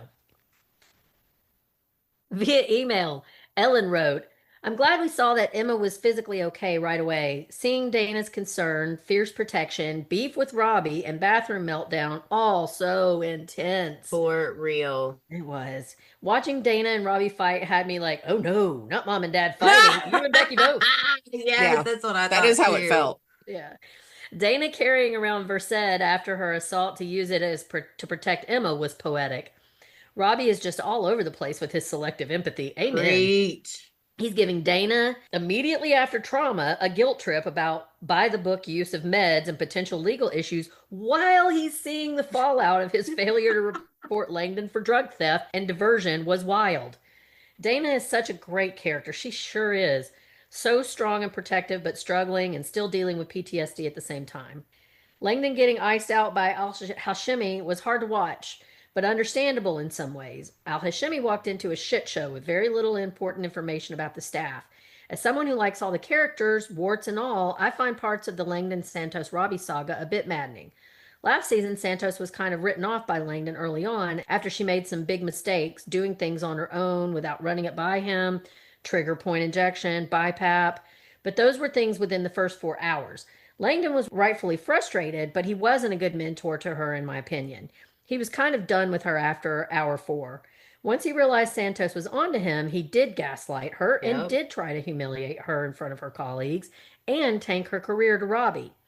Even so, in the long run, Robbie had to coax her concerns out of her. After that, after Santos showed him the vial, it was really out of Santos's hands. Robbie should have reported that, but he didn't. Langdon could have self-reported everything, but he didn't. He reported addiction, but not theft and diversion. Had the drug theft/diversion been reported properly, Langdon would still have had a path back to work. I don't agree with Robbie and Santos that he should be in jail. He would still have a path back to work. However, he would have had some restrictions with meds. HR would have briefed the attendings. His return wouldn't have been a total shock to everyone. Santos would have had some type of whistleblower protection, and there's no way she would have been forced to work the same shift under his direct supervision like that. Langdon's recovery is showing signs of trouble since he hurt his back and is experiencing self-doubt after Robbie, Santos, and now Dr. Al's interactions. Santos has to watch somebody who is awful to her and hiding part of his addiction from everybody get golden boy treatment from his colleague. And Robbie is lashing out at everyone over his inner conflict about how he mishandled the discovery of Langdon's theft and diversion. Santos could have reported it, but that's a lot to put on her. The newest one, the least power, a queer woman of color, going over a senior resident and attending's head. There's no way she would have fared well with that. I think Robbie and Santos just thought Langdon was gone, getting treatment, and that they'd never have to see him again. Then bam, after 10 months, there he is. There's trauma all around. I see faults in all their behavior, and I see things I totally get from their perspective too. Drama! Exclamation point. I love it. I hope it's somewhat resolved, or at least the path to resolution is started by season's end. Me too. Yeah. I love that last part about faults in all their behaviors and but also seeing some things from all their perspectives. That was well said. Yeah. She goes on to say, I loved Langdon and McKay supporting each other and having a nice talk. Poor McKay, she's so affected by her patient care, yet feeling so disconnected at the same time. They all need hugs. They do. McKay tending to the man who assaulted Emma was interesting. The way she talked about him still being held accountable, even though he was under the influence, has parallels to her and Langdon's accountability. Yeah. I don't get that. Well, she's saying like that's a lesson that McKay had to learn the hard way. Oh, because they're both Right, recovering addicts. Gotcha. Right. Sorry. My bad, Ellen. Thank you, Mandy. This show, ... with the parallels, so good. Now that I know what you're talking about, I agree. Whitaker and Santos are brother and sister, and I hope that Santos will let her guard down and tell him she wants him to stay. Never going to happen. When Santos made a comment about Langdon relapsing, I felt like she was projecting. Interesting. Yeah. It's heavily implied that Santos has experience with addicts and drug users in her past and seems resigned to relapse being almost inevitable. But she was also projecting because she's on the verge of relapsing with self-harm. That is something I did not connect the dots on. Very true. The parallels between Langdon and Santos are strong. Like knows like. I hope that scalpel she took ends up in the trash. Preach. There was a little thaw on the Garcia and Santos front. There was. Maybe she'll confront Santos about the scalpel and ditch it before Santos uses it on herself or drops it on Garcia's other foot. That's what I would hope for, is that she drops it on her other foot. Yeah. I don't see Garcia coming in and being like, don't you do that. No, I think when she described herself as Santos or Garcia's stress relief squeeze toy, it was that moment of her being nice to Santos was fine, but I honestly, just as the season goes on, I'm back to what I thought last season, which this is just a bad, toxic relationship. Yeah. I don't think Garcia has any interest in it being anything other than that. So yeah, me either. Yeah. Ellen goes on to say, I love Joy Kwan. Me too, Ellen. I love Joy Kwan. I'd be happy for her if she just went home, but I'll miss her. I wonder if Dr. J leaked Whitaker's 8th floor living situation. Joy knows of Dr. J, and Javati was the only other med student with Whitaker last year, and she's quite familiar with other floors since her parents work in other areas of the hospital. It's an interesting theory. It is. I'm telling Ahmad to put $25 on Javati. Who knows in that gossip factory, though? Anyway, another feedback novel, and I didn't even talk about everything. Looking forward to the night shift coming in and seeing where all our traumatized doctors and nurses are heading in the final 3. Oh yeah, and fuck Monica. Lots of love to you ladies. Can't wait to listen to episode 12. I want to put a caveat in here. While I am not 100% sure that they really meant for everybody to zone in too much on Monica talking to the ICE agent, maybe they did, maybe they didn't. I absolutely think if they were writing this season now, they for sure would have made her collaborative with ICE. Like, I'm just not sure because of it wasn't the same America. It was ramping up, but it wasn't quite there. But I definitely think if they could go back and rewrite, that they would put in somebody that was collaborating. Yeah. Lots of love to you too, Ellen. Thank you for such amazing feedback. As always. And we've got a voicemail from our friend Sam. Here's her thoughts on the episode. Hi, rock stars. Oh, stressing out with this show in the best way possible. I'm so glad, like, you ladies called it.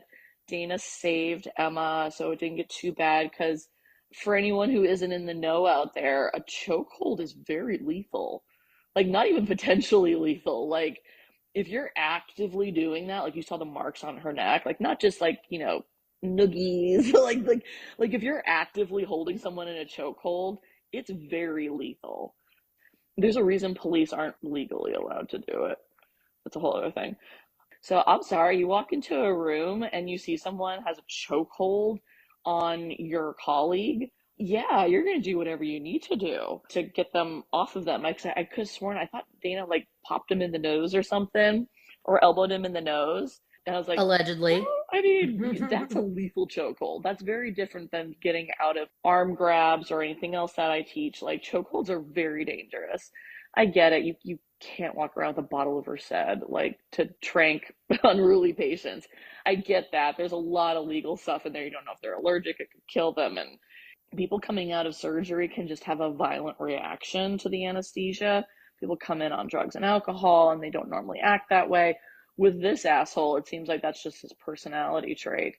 I don't know about you ladies, but if I was sobering up or coming out of anesthesia and I found out I had attacked a nurse or a doctor, I would be hysterically crying. I would be so upset. And that makes so much of the difference in the world. Then again, I don't do cocaine. So like I think maybe there's a big difference there as well. But that was definitely his choice to put Emma in a chokehold. That's, yeah, people can act out under the influence and not be themselves. I do like how the writers showed, like, yeah, but wasn't just throwing his arm out to hit someone or break her arm. He was trying to kill her. Yeah, so I'm glad Emma's okay. We're seeing more and more that Robbie's way of coping is just hurting everyone around him. He is the danger to his ED. He's trying to like say like, okay, I want to patch everything up so it'll be handled when I'm gone. And it's like, sir, you are the one damaging your ED. Yep. Like first it was Langdon, that now it's Dr. Santos and Dr. Mohan. Like I'm not saying he's the only reason for people to have panic attacks or drug addictions or wanting to re-engage in non-suicidal self-injury to cope with the distress. I'm saying he encourages and models and outright tells them, it sounds like, bury your feelings, put them out, Yeah. don't feel them. And that's not going to work. I can tell you that right now. Like we're seeing it doesn't work. You actually do have to feel them, Robbie, because you're not coping well and you have in bed and now you're suicidal, but you're like, yeah, this should be fine for everyone else. And like he's seeing this stuff. Like poor Dr. Santos has had a day. And so like I don't think it's just the Langdon stuff. I think everything's just kind of pushing her over the edge. And like Robbie's favorite students, like Langdon, Santos, and Whitaker's just a golden little puppy. Like he's having the best time of his life. But like the other people who are having some really hard stuff going on, they're not getting any support, which is his job. If he hears and knows that Langdon and Santos are having an issue, either get over your own stuff because Dana was right. Like, you don't get to hold that against people. You need to train them how to deal with this and move on. You don't have to be friends, but you do have to train them and move on and be professional. Or get a mediator for those two and be like, hey, they need to work this out because this isn't working and they need to figure out how to work together. Well, the social workers can do it. I would have done it. But he's not doing it. He's briefly mentioning it and moving on. I think even Duke is picking up on something being wrong. Like he's like, yeah, I'm okay sticking around with a hottie nurse, you suicidal fuck. Like I feel like he's picking up on it, which is not great. So I'm really kind of stressing out. Like I don't know how they're. What do you ladies think? Like as we're winding down, is it going to happen to Robbie? Is someone else in the ED just going to freak out and attempt suicide? Where do we see this going? Like, how do you guys think this is going to end? Also, why does this suddenly change things for Dr. Al-Hashimi with Langdon? It's a little different. You're worried about relapse, but she got real cold real fast. And I didn't understand it. Oh, thank you for that, Sam. The only thing I could think of is where we might be going if it's somebody else is we haven't seen Abbott back yet. Right. Yeah. And he should be there by now.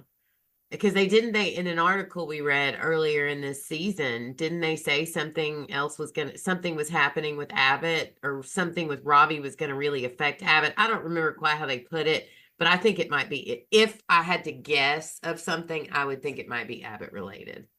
Maybe. I could see that. I have genuinely no idea. I have no clue. This is such a powder keg that I have no idea where they're going to go with this. Exciting. Well, as always, guys, thank you again to everybody who takes time to send us feedback in any way, shape, or form. We love it. So please keep it coming.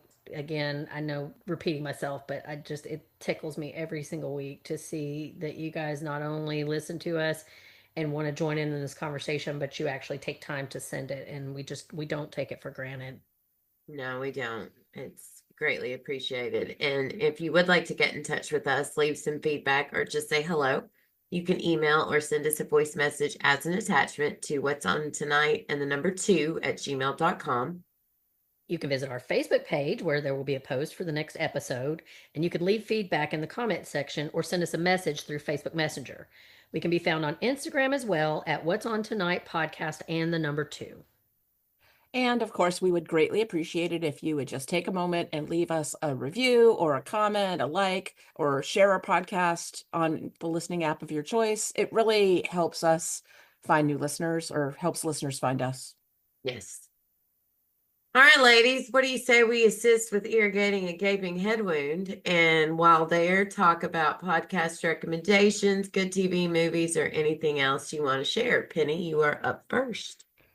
Well, lately I have been obsessed with 2 shows, The Pit and What's that about? Paradise. Yeah. Oh my it's great. You'd God. like it. I'm so into Paradise right now. There's I'm right one there episode with left. you. I heard you on your last episode of Still Slaying giving that recommendation, and I was like talking to you through my car speaker.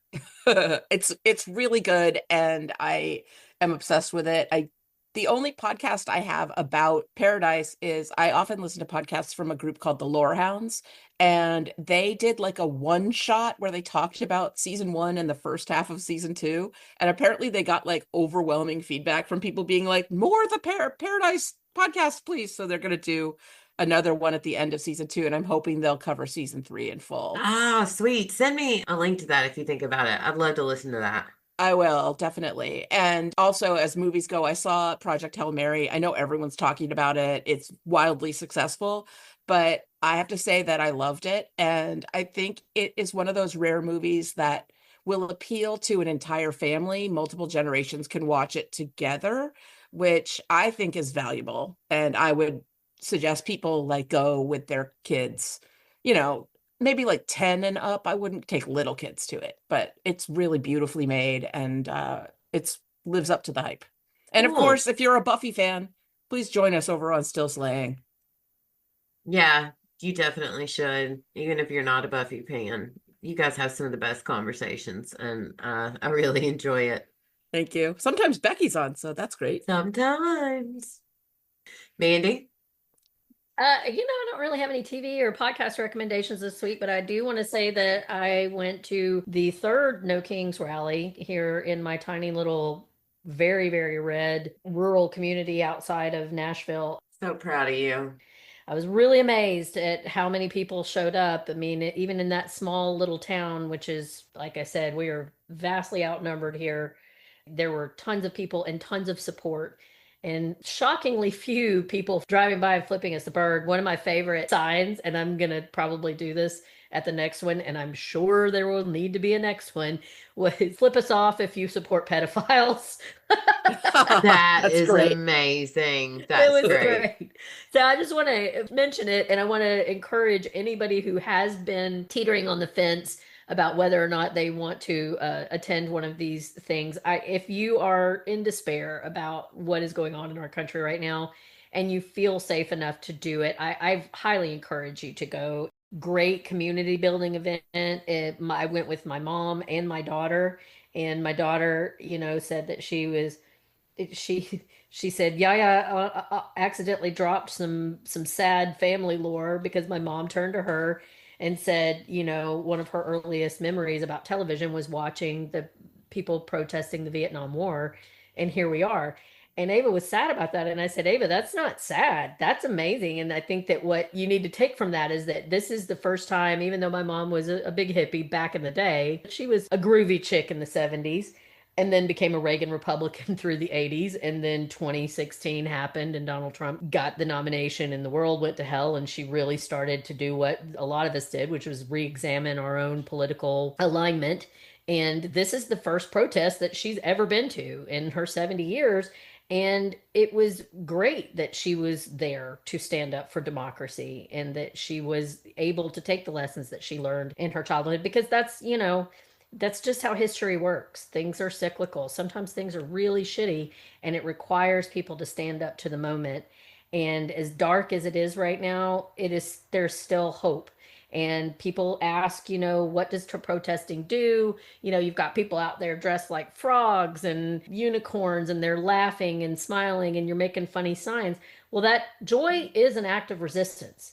And The point is that this is a growing movement. So it's not the only thing. There are absolutely other things we can and should be doing to push back on this administration, but it is absolutely a powerful symbol. Every single time they have more and more and more people. And this time it was the biggest 1 day protest in American history.